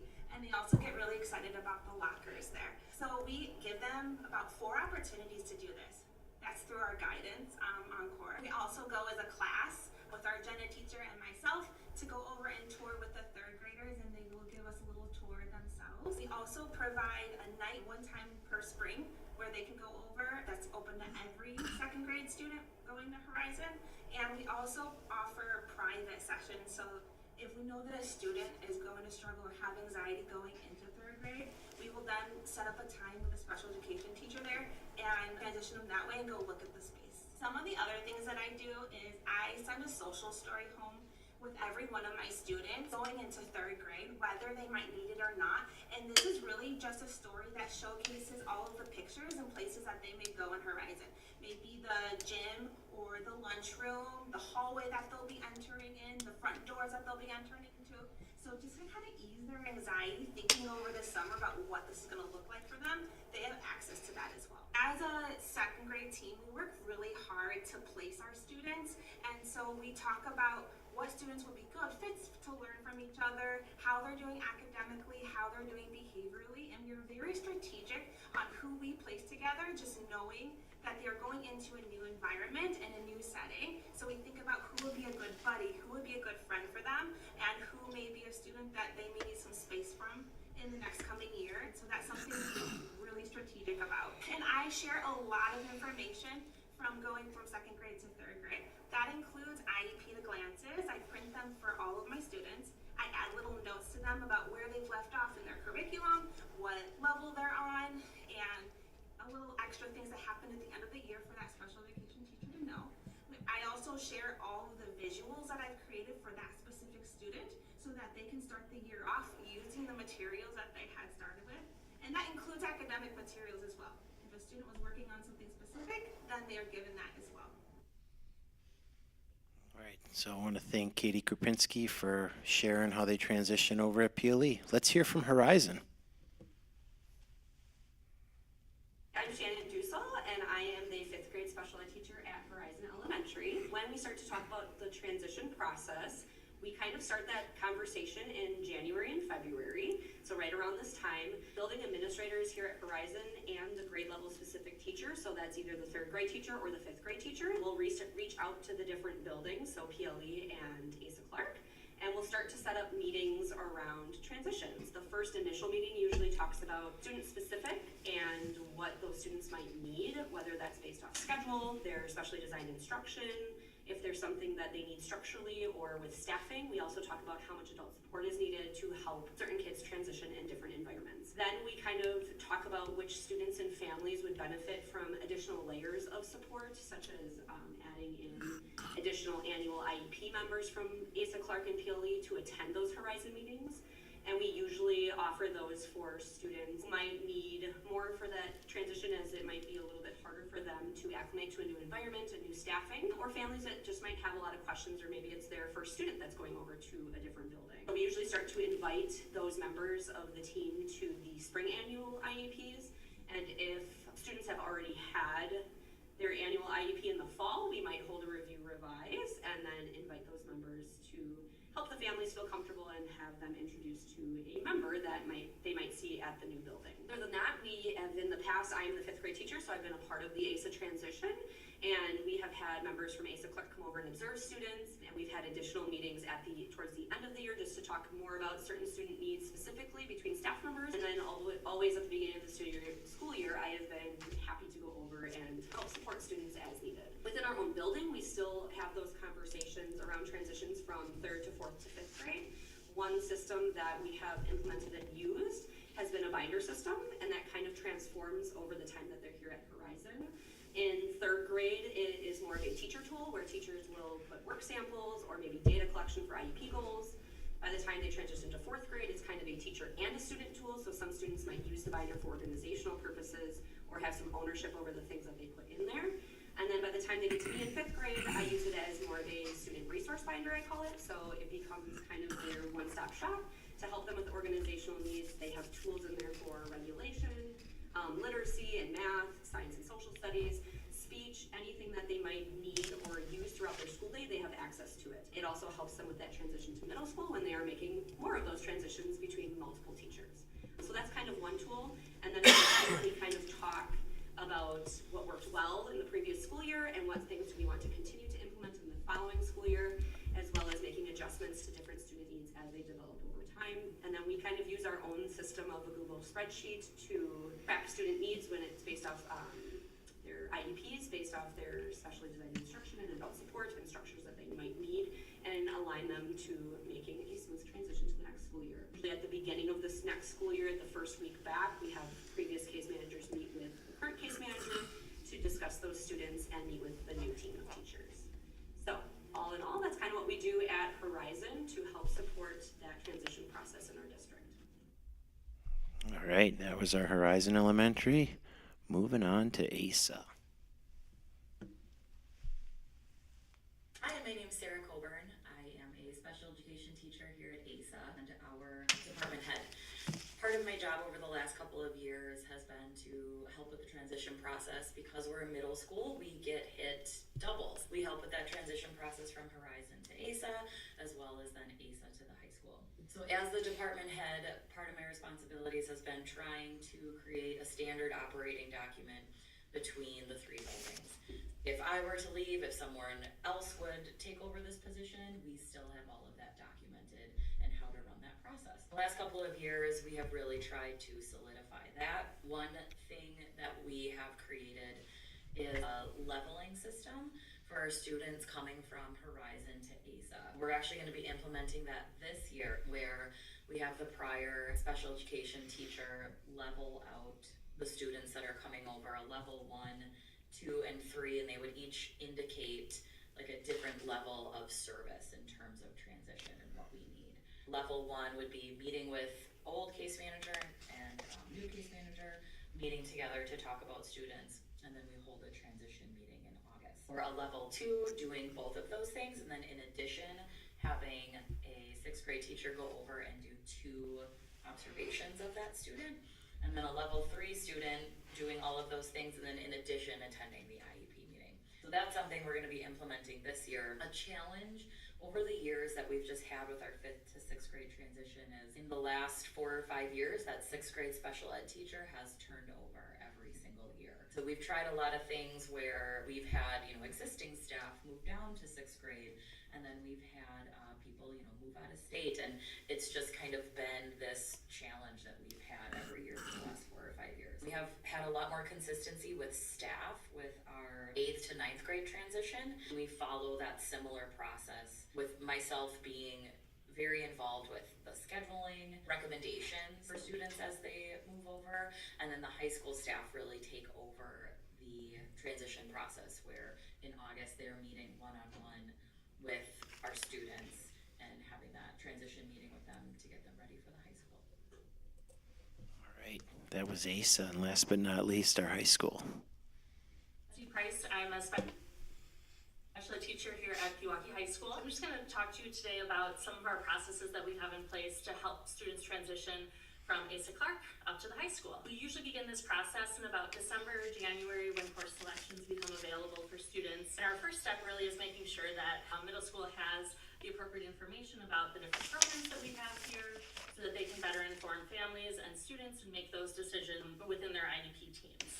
transition to the high school, we have a program that we kind of call the Essentials Program. So these are for students who are assessed using the dynamic learning maps and on alternate assessment standards. And if students qualify for that programming, we begin the transition process around January, having case managers from the high school and the middle school collaborate around student needs and really determining what that individualized pathway should look like for those students. It could include, a series of observations that the new case manager is coming over to the middle school to conduct to see really how the student functions within their environment so that we can make sure that our environment matches their needs. We also have students come over to the high school throughout that spring semester to be more familiar with our building, with the classroom that they'd be primarily working in, with the staff that they would be working with. We also work collaboratively with our speech pathologist, who really helps with that transition process as well, making sure that students feel comfortable in the new setting and with the new staff that they'll be with. We also have an alternative education program for students, and if students are being recommended for that program, again, those conversations usually start in January, really understanding how we individualize and personalize that program based on the student. They have a chance to participate in an open house within that program too, so they can meet other students who are in the program and really hear from the student perspective of how it's benefited them, what the day-to-day looks like, again, see that the new spaces. And then we have a transition for our students who are participating more in the general regular education programming.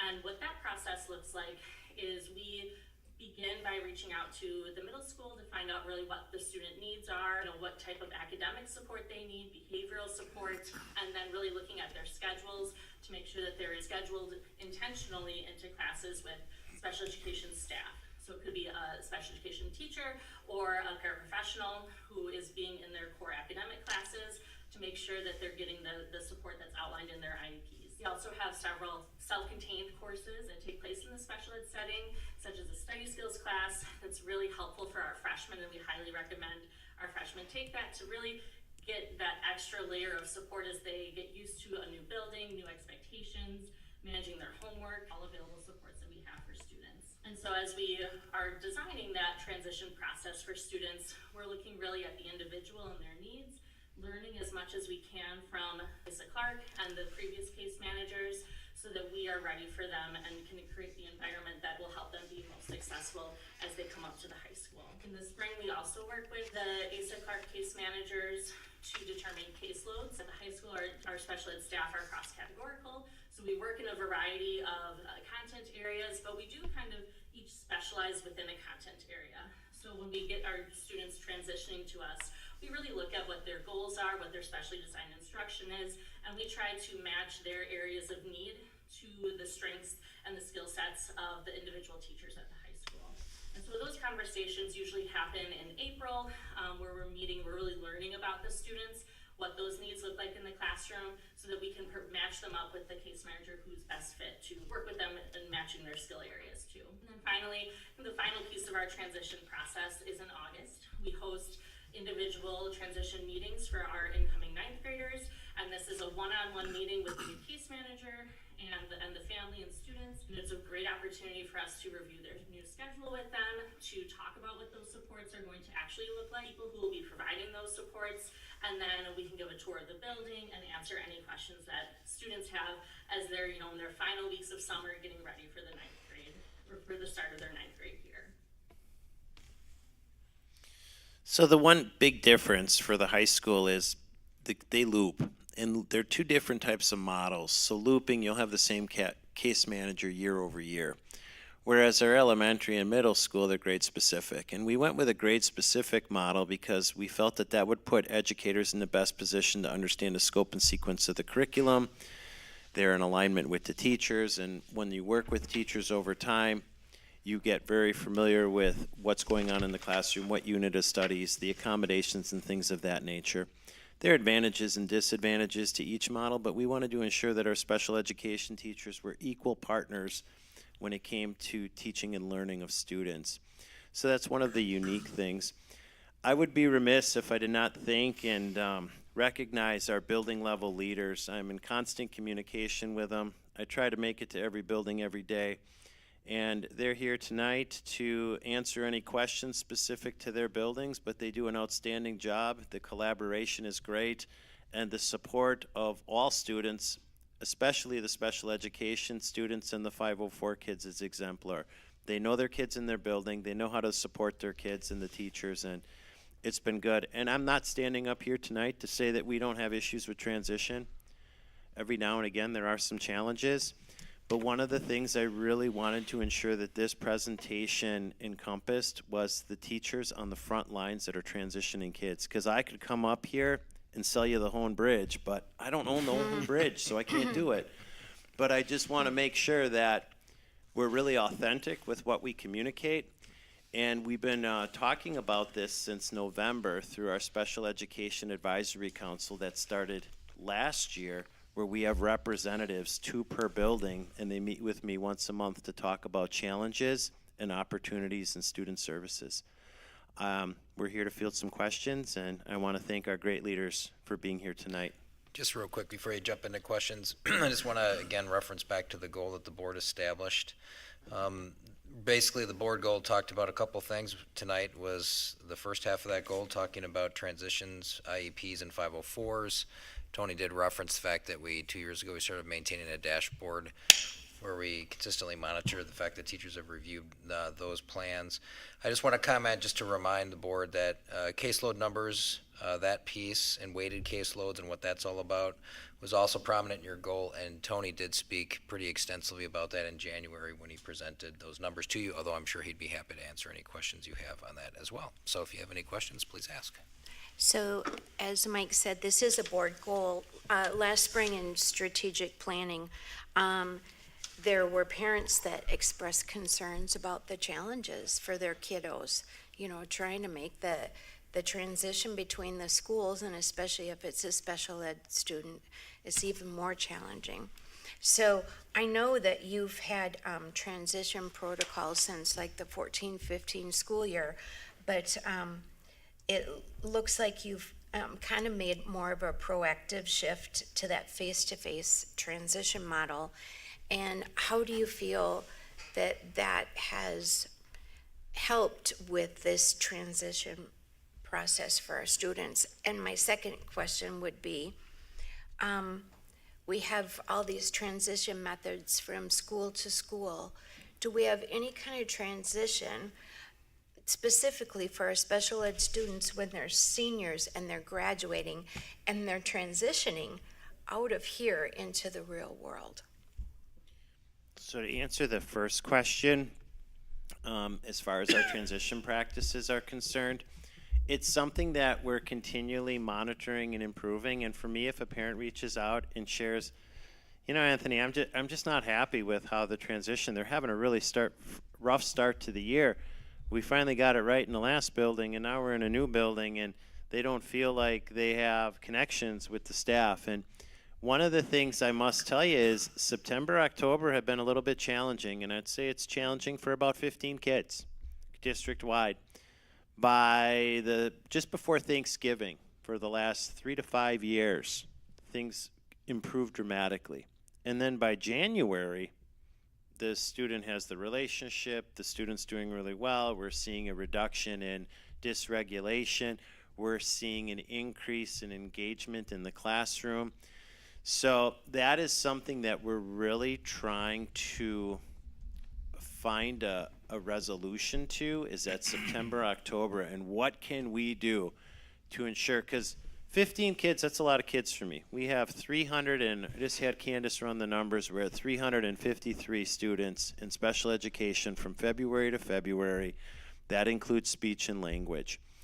And if there are 15 of those students that are transitioning and having some challenges, we need to be mindful of that. And I think one of the things that we're starting to keep track of now is when students do struggle with transition. So if a student struggles with a transition from second to third, we're making a note of it.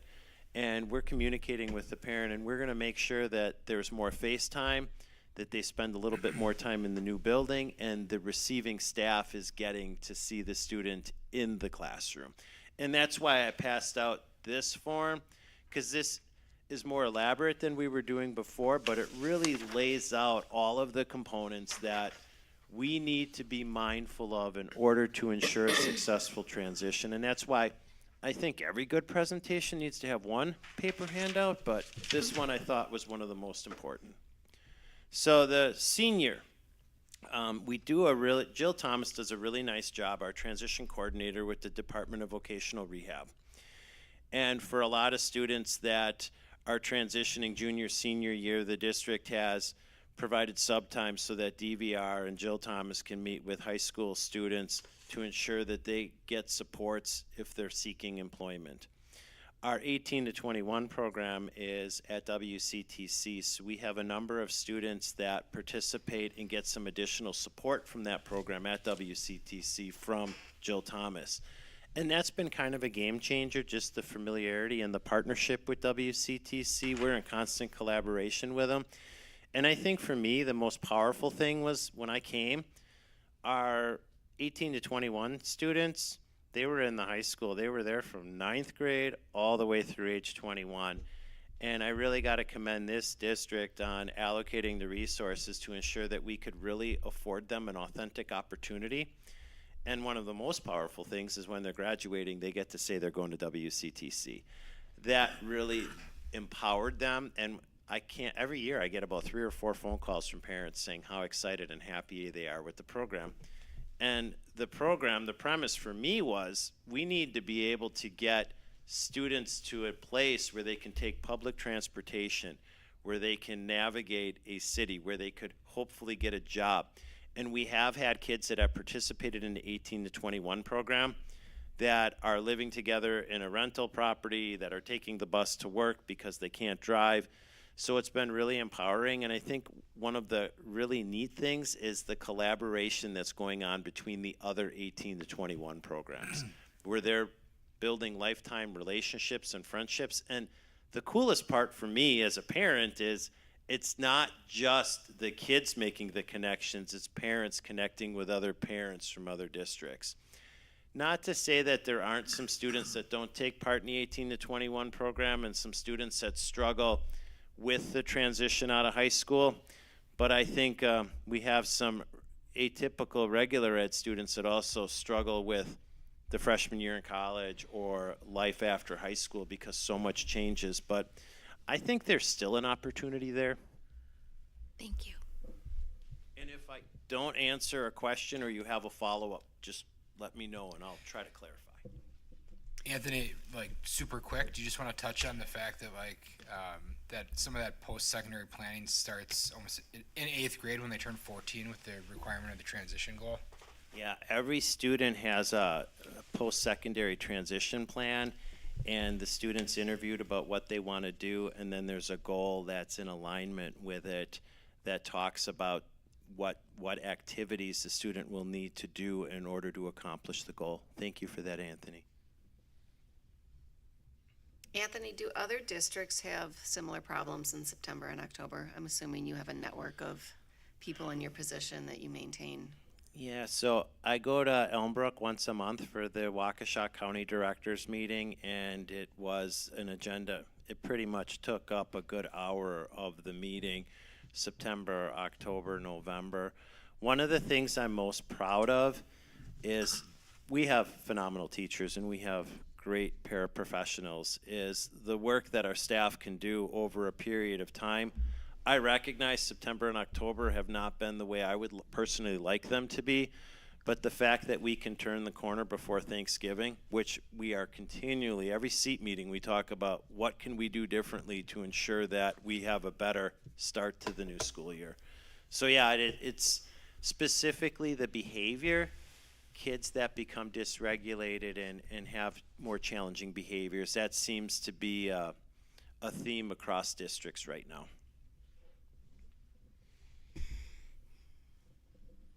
I want to thank you, Tony, because I've heard stories of days where we have these dysregulated children, and you are personally in that school dealing with that child. And I think that just shows your dedication to our kids and wanting to make sure that they have the best possible experience. And kudos. Can't say thank you enough. Yeah, this has been a great district to work in, and for those of you that were on my interview panel back in 13, I said one of the things that was appealing about this district is being able to go to each building every day. And that's been awesome. Just getting to see the kids and work with the staff. A great group of people here. So thank you. Well, and I can share, I would like to let you know, I think we've talked a little bit about, Tony's been leading a team about looking at what are some adjustments, because, and this is universal, nationally, statewide, regionally, with more challenging behaviors, especially at younger ages, than we've experienced in the past. And so there's been some real work at what might be some structural or model adjustments we can make, and we have some early implementation of a piece of that that's going to be happening, probably in the next month or so, that we've approved for Anthony to move forward with, which will allow us to try some things that we're looking at and work some of the kinks out for implementation next year. So again, it's always trying to, as with anything that we do, we're always trying to take good and make it great, make things better for those student experiences, so that schools function optimally, and that we can have the biggest impact on student learning. So, it's not a status quo thing. It's always working the issue. Any other questions that you have? Anything that was in the goal that you feel like between either this or the last discussion, when we talk about weighted caseloads and those things, that maybe you're unclear on, or that you don't think you have the information that you're looking for? Larry? I think it was very helpful to have the numbers the last time and now, but my sense is we need to kind of stay on top of this, because we see increases in terms of our special education students and potentially the complexity of those students. So continual awareness of that as a board, I think, is important for us to be kept informed. So come back again next year, Anthony. So. And I can't thank the school board and senior leadership enough for the continued support of the program. Successful programs don't happen overnight, but you guys are a great community to work with, and I really enjoy working with the board and senior leadership, so thank you. And we've had a lot of success. I'd, point out, even from a data perspective, last year we had outstanding growth. The gaps were actually closed. Our special ed kids actually narrowed the gap with overall achievement improving, and ACT as an example. So we've had some real good results in cases like that as well. Thanks, Tony. Thank you, Tony. Thank you. Okay, next we're going to discuss the shared services agreement for the Woodland Conference athletic conference and the new contract. Yeah, so this is just an annual action item. It's a 660301 agreement, entering those. Thank you, everybody, for being here tonight. Thanks, guys, for coming. The board is required to approve contracts of this nature. This is the annual contribution to the budget. I remember this coming up as discussion last year, and I don't know, John, if you remember, that we're paying now for the current year, and I'm not sure why we pay about this time of year, but that is when we get billed by the fiscal agent, which is Greendale, so that you're provided with the budget that was created for the conference this year. This is a required component for us to be a member school in the conference. We'd be happy to take questions. Otherwise, I'd seek a motion to approve that agreement. Move to approve the 6603 proposal or budget or contract as presented. Second. All in favor? Aye. Aye. Any opposed? Opposed? All right, next we'll move on to the Paul Road Properties lease termination. And I'll have John speak to this. This really is about moving the Insight program back on campus and ending our lease over at the office space on Paul Road. And that was a part of a component addressing our structural deficit for next year. So, John. Yeah, without getting any details of moving the program over here, the board acted on the original lease and each of the amendments to the lease, the renewals and extensions that were there. So we thought it was appropriate to bring it back to the board now to terminate the lease. We have a 6-month notification. The lease expires at the end of August of 2026. So by taking action tonight gives us the ability to provide that written notification to the lessor, Paul Road Properties LLC, that we will not be extending the lease. And that's a significant savings in the amount of, What's 70? The lease itself is about $42,000. We have transportation costs where we shuttle students back and forth to that property that don't have their own transportation, and the utility cost for it. So in total, it's close to $70,000. Do you have a location picked out? You're in it. I'm in it, all right. You're in the Insight Hub Okay. back here at the high school right All now. right. Is that the CESA location? Yes, correct. any other questions? Otherwise, I'll take a motion. I move to terminate the lease with Paul Road Properties LLC. Second. All in favor? Aye. Any opposed? Abstain. Next, John, we're going to discuss the second Friday count. So in K-12 public schools in Wisconsin, you have two mandatory count dates. One's the third Friday in September, one is the second Friday in January. The September count is really the one that carries the greatest weight because that's where you set your revenue limit for the district. It sets your tax levy essentially as a component of that count information. January count is averaged with that, added in the summer school count and our students who attend voucher schools or ICS schools to determine your equalization aid next year. So it's averaged together. The result of this second Friday in January count this year, we showed an increase of 12 students over the adjusted account. You remember in September, we give you the count every year, say this is subject to adjustment throughout the year based on student information that we subsequently find out after the reporting date. So we had a couple of adjustments to that September account. Ultimately, 12 students more head count in the district. Of that, our resident count increased by 9 students. One of the dynamics we had this time around, we had 6 students who were open enrolled here in September who moved into homes within the district and became residents.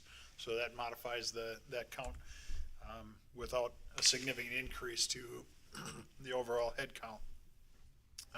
There's other details dealing with tuition waivers and open enrollment. Again, if you have 6 open enrollment students who are coming here, now that's reducing that count, turning them into resident students.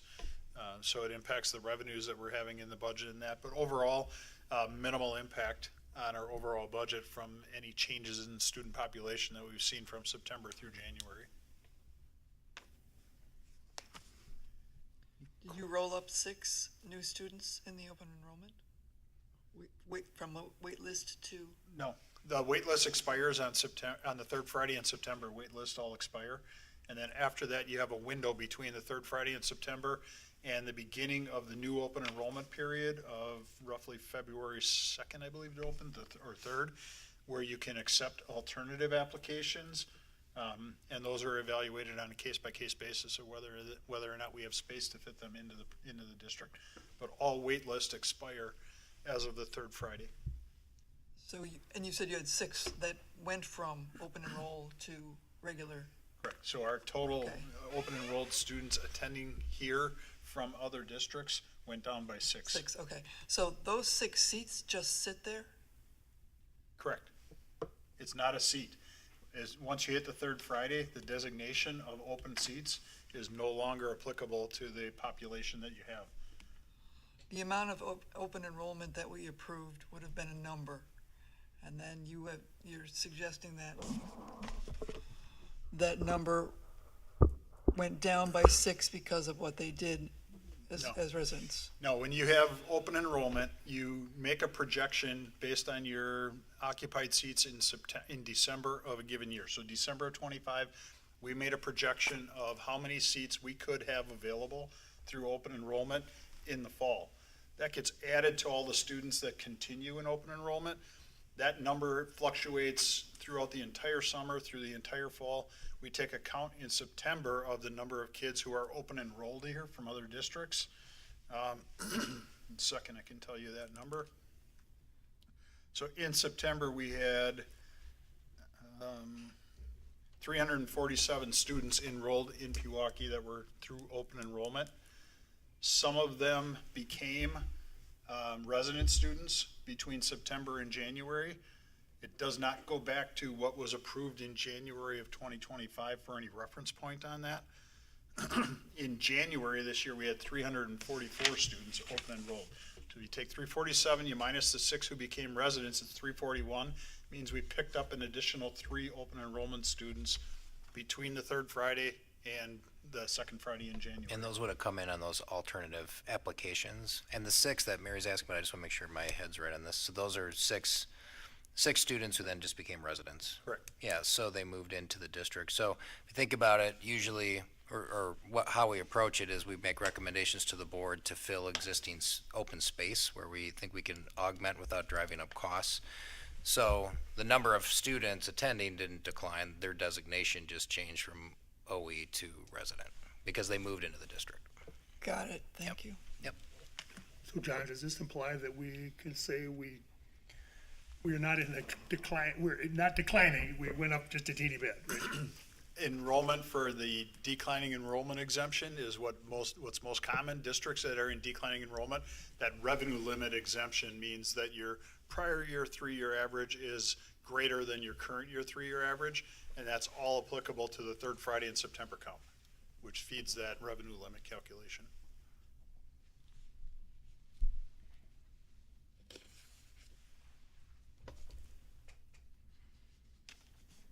Any other questions?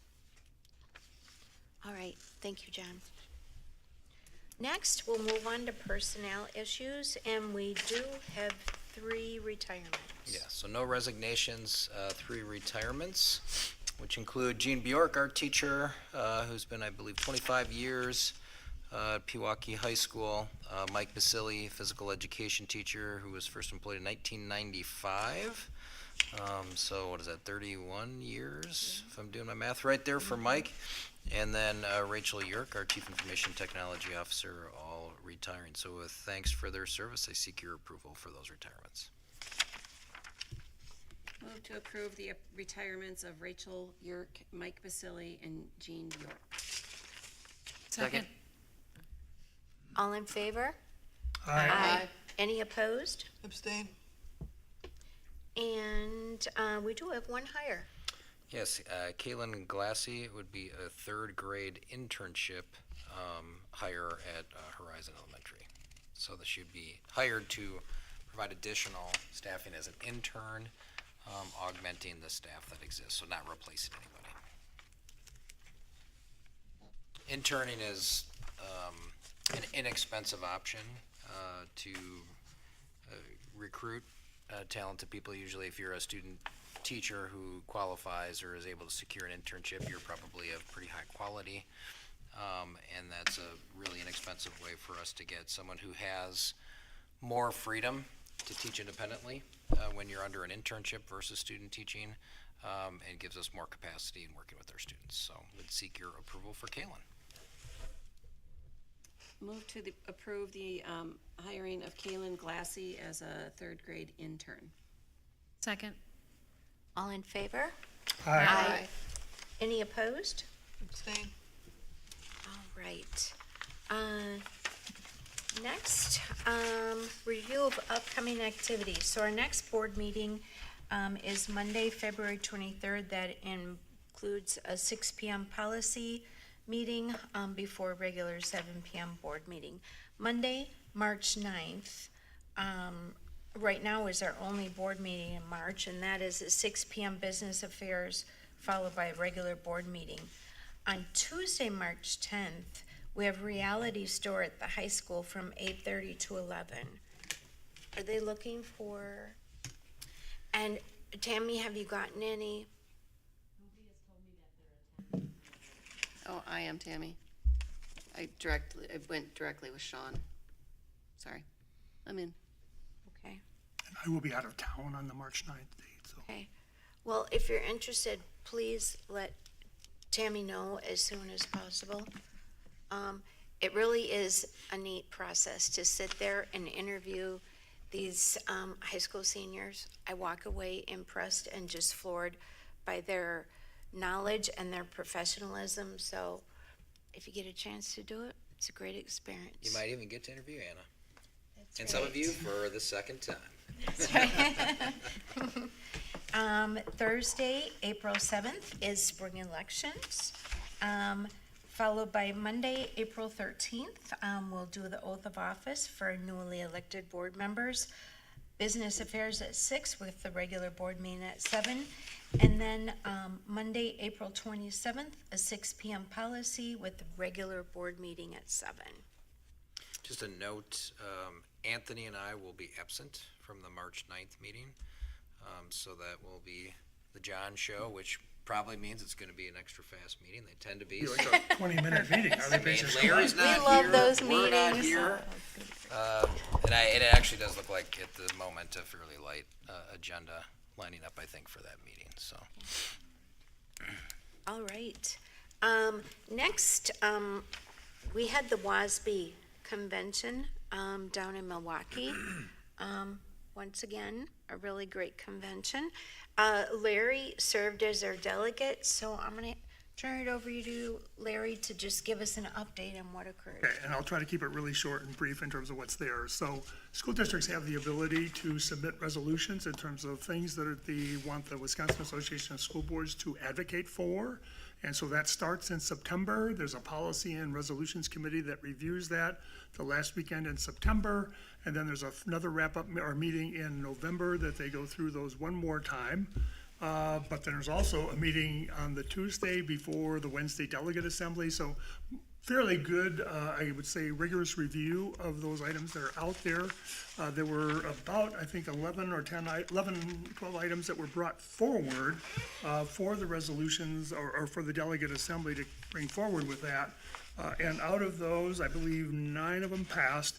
There was one that was kind of like either opposed or support, and that was related to the decoupling of the voucher schools from the funding and formulas in terms of the general education funding within the state. The biggest item that was there was one proposal to amend the WASB bylaws to create a limited active member. It was brought forward, but that one was defeated by 241 to 42 votes that were out there. Yeah, most all of them got approved in terms of that, and there's a link in terms of the ones that did get approved. The other one that was interesting, and John, you may want to comment on this too, and it's very rare that they bring forward any kind of emergency resolutions, but the school district that brought this forward and the arguments that they made in terms of bringing it forward was tied in with special education funding. Because if you remember in the state budget, we were supposed to get 42 and 45% funding. When they actually made the funds available, it would turn down to be more like around 35%. So this school board brought the resolution forward basically to say that they want the WASB to support legislation that provides the additional funding that is necessary to meet the estimated special education categorical aid reimbursement rate when an original some certain appropriation has been determined to not meet the biennial budget reimbursement rate. So it has, again, it was kind of like a well passed. It was like 261 to 20 to move that forward. And it's, like I say, very unusual.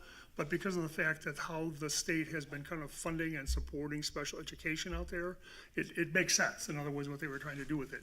Now that the kind of like the wrapping up the legislative session, I don't know if it's going to get approved, but at least it sends a message to all of the people that are out there to say, hey, this is something, if you're going to commit to a given amount of money, you need to hold it. Because our budgets were, again, John, you may not have done it because you're a pretty smart budgeter, but if you had a budget and you base it on the 42 and 45%, well, then now you don't get that money, and so you're going to have to come up with a way to fund or offset those costs for special education students out of the general funds that we have. So it's and John, you can add to that a little bit too, but, so that was kind of like the biggest discussion item in terms of the, getting that emergency resolution approved through the system, so.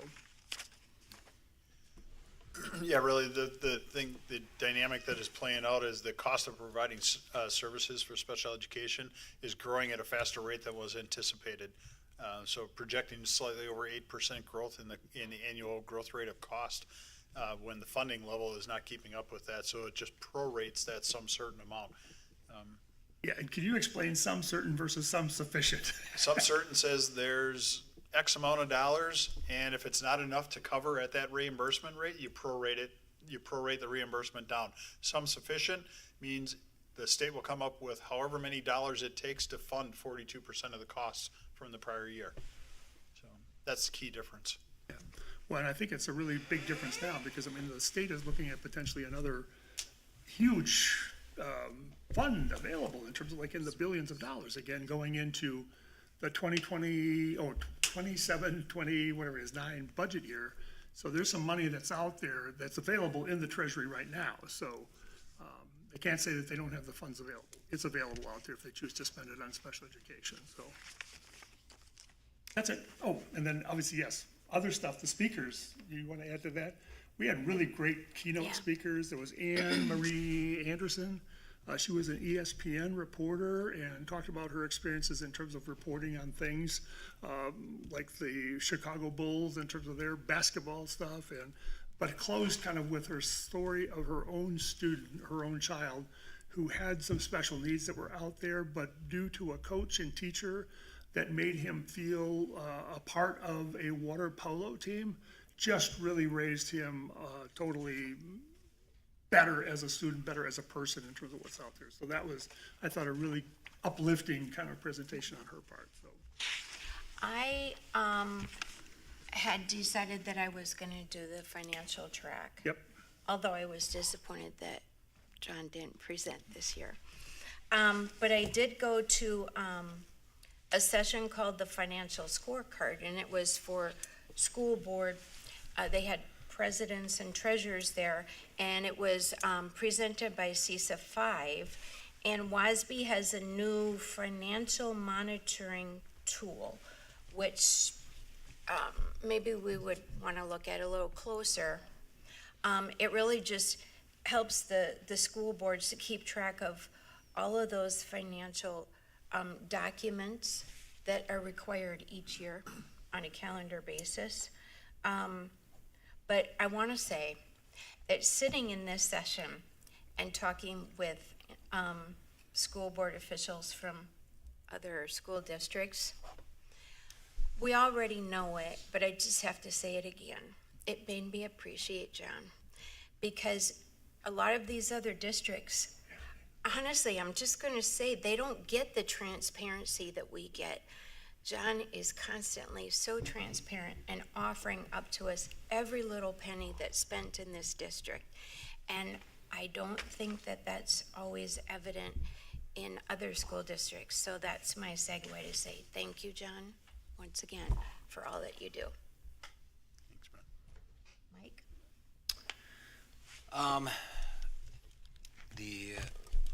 We still talk convention and strategic plan.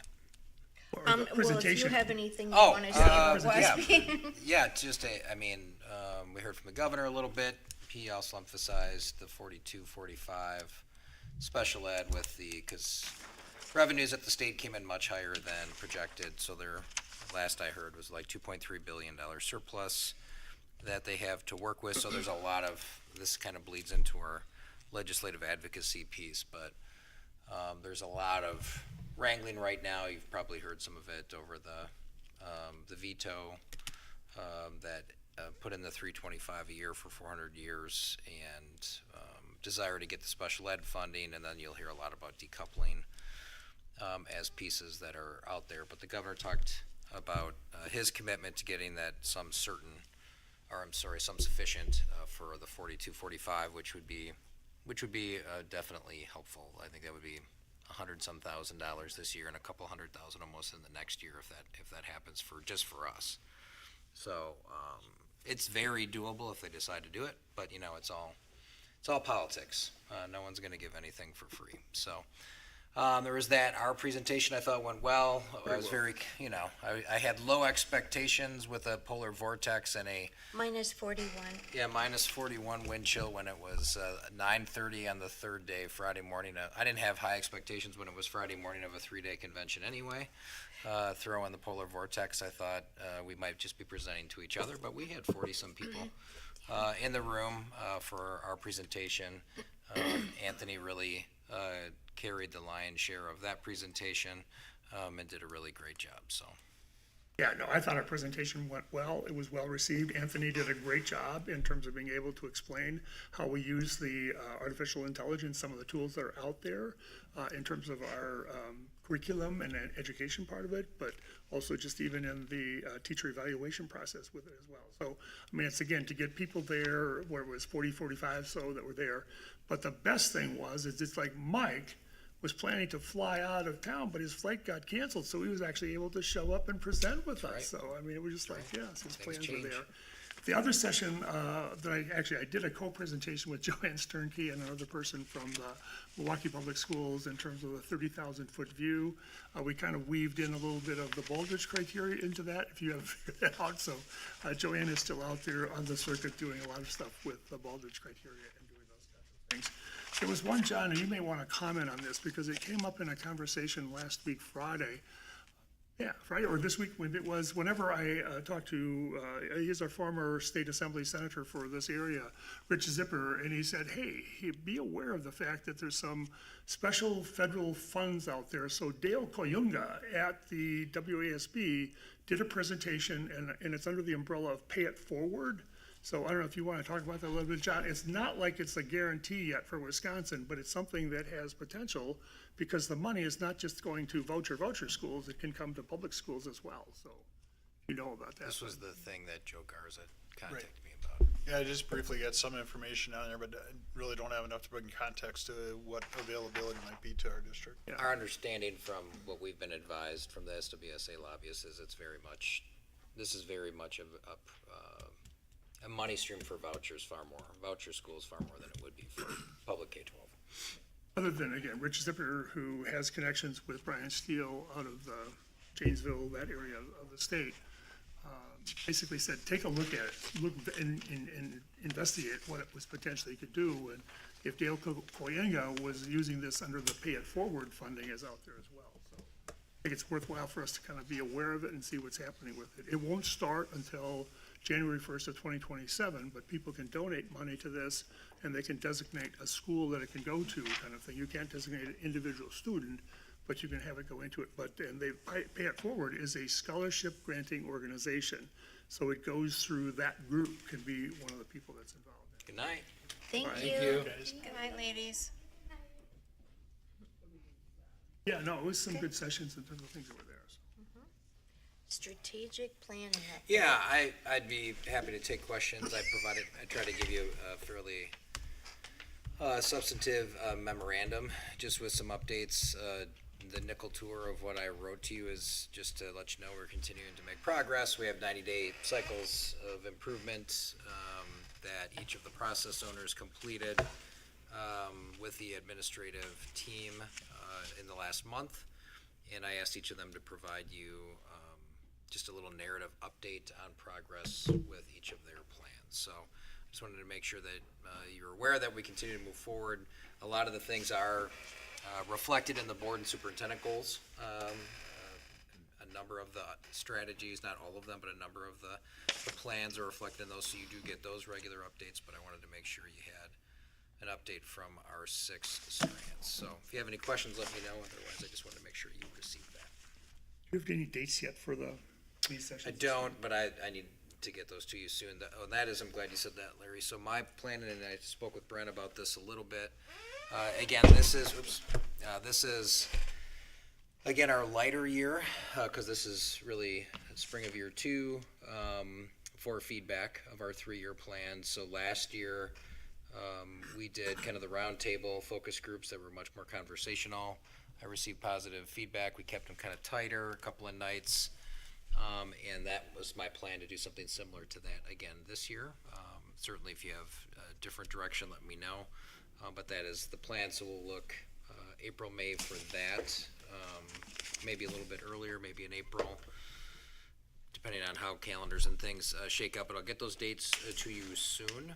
And then, of course, spring of 27 is when we would be back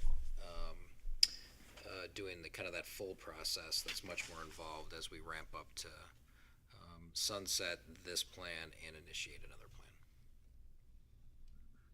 Not specifically on the agenda, so I'm a little reluctant, but can you give us kind of a status report on what the hiring process is going to be for the replacement of key positions, or maybe you kind of covered this already? Yeah, we have 3 positions. Anthony talked a little bit about Robin's position. He did like a dozen candidates. They did 30-minute screeners of today. And then another round will be coming in the next couple weeks there. We have our initial interviews tomorrow and Larry, thank you for helping out on that, for the Chief Technology Officer. So again, we talked to this board about some of our redesign of district office. This is the position that's a bit of a blend between our network engineer, which is currently Mike Murphy, and Rachel's position. You just proved tonight that Rachel's retiring. So we have candidates coming in for that tomorrow. And then we have a good pool for Assistant Superintendent of Business Services. And in the next couple of weeks, we'll have initial interviews for that. That one is really important for the board. Next to the superintendent, I would say that that's the position that you are the most heavily engaged with, is your business manager, runs the Business Affairs Committee. Obviously, fiscal matters are huge from the board's perspective, so the process and approach there would certainly engage all board members at some stage of that interview process to be involved. So we'll be getting details out to you. You have a DA report that's coming to you this week from me that will touch on that process. So, but very happy with the quality of candidates we're getting in all cases. Excellent. Legislative update. I think we touched on most of the stuff already. There are a number of bills circulating. A lot of it is what our lobbyists from SWSA would call messaging legislation, which is more about setting agendas moving forward or to position candidates for the upcoming election cycle. But there is quite a bit of action going on around this surplus and kind of this mid-biennium budget in an attempt to negotiate some things. There's a lot of interest, I think, on the Republican side to get rid of the 400-year veto piece, and there's a lot of interest on both sides to provide some property tax relief. I think that's definitely a big driver in what they're trying to do. And you know, we've talked a little bit about special ed and some of these different pieces. The governor has some things that he's really targeting. So I don't know. I don't have a crystal ball, and I'm probably really terrible at predicting these things. But I do feel that something's going to happen. I think with the election and with the pressure they're all feeling on the property tax stuff, something's gonna happen there. Since, you know, as you will recall, in the last budget, for example, there was no money put into school aids to offset property tax. So I'm guessing something could very well happen there to offset local property tax levies, but we will see. Anything, I don't know, John or Larry with SWS, anything to add there? Okay. Tammy, any comments from citizens? All right, with that, I'll take a motion to adjourn. So moved. Second. Adjourn. All in favor? Aye. Any opposed? Thank you. Thanks, everybody.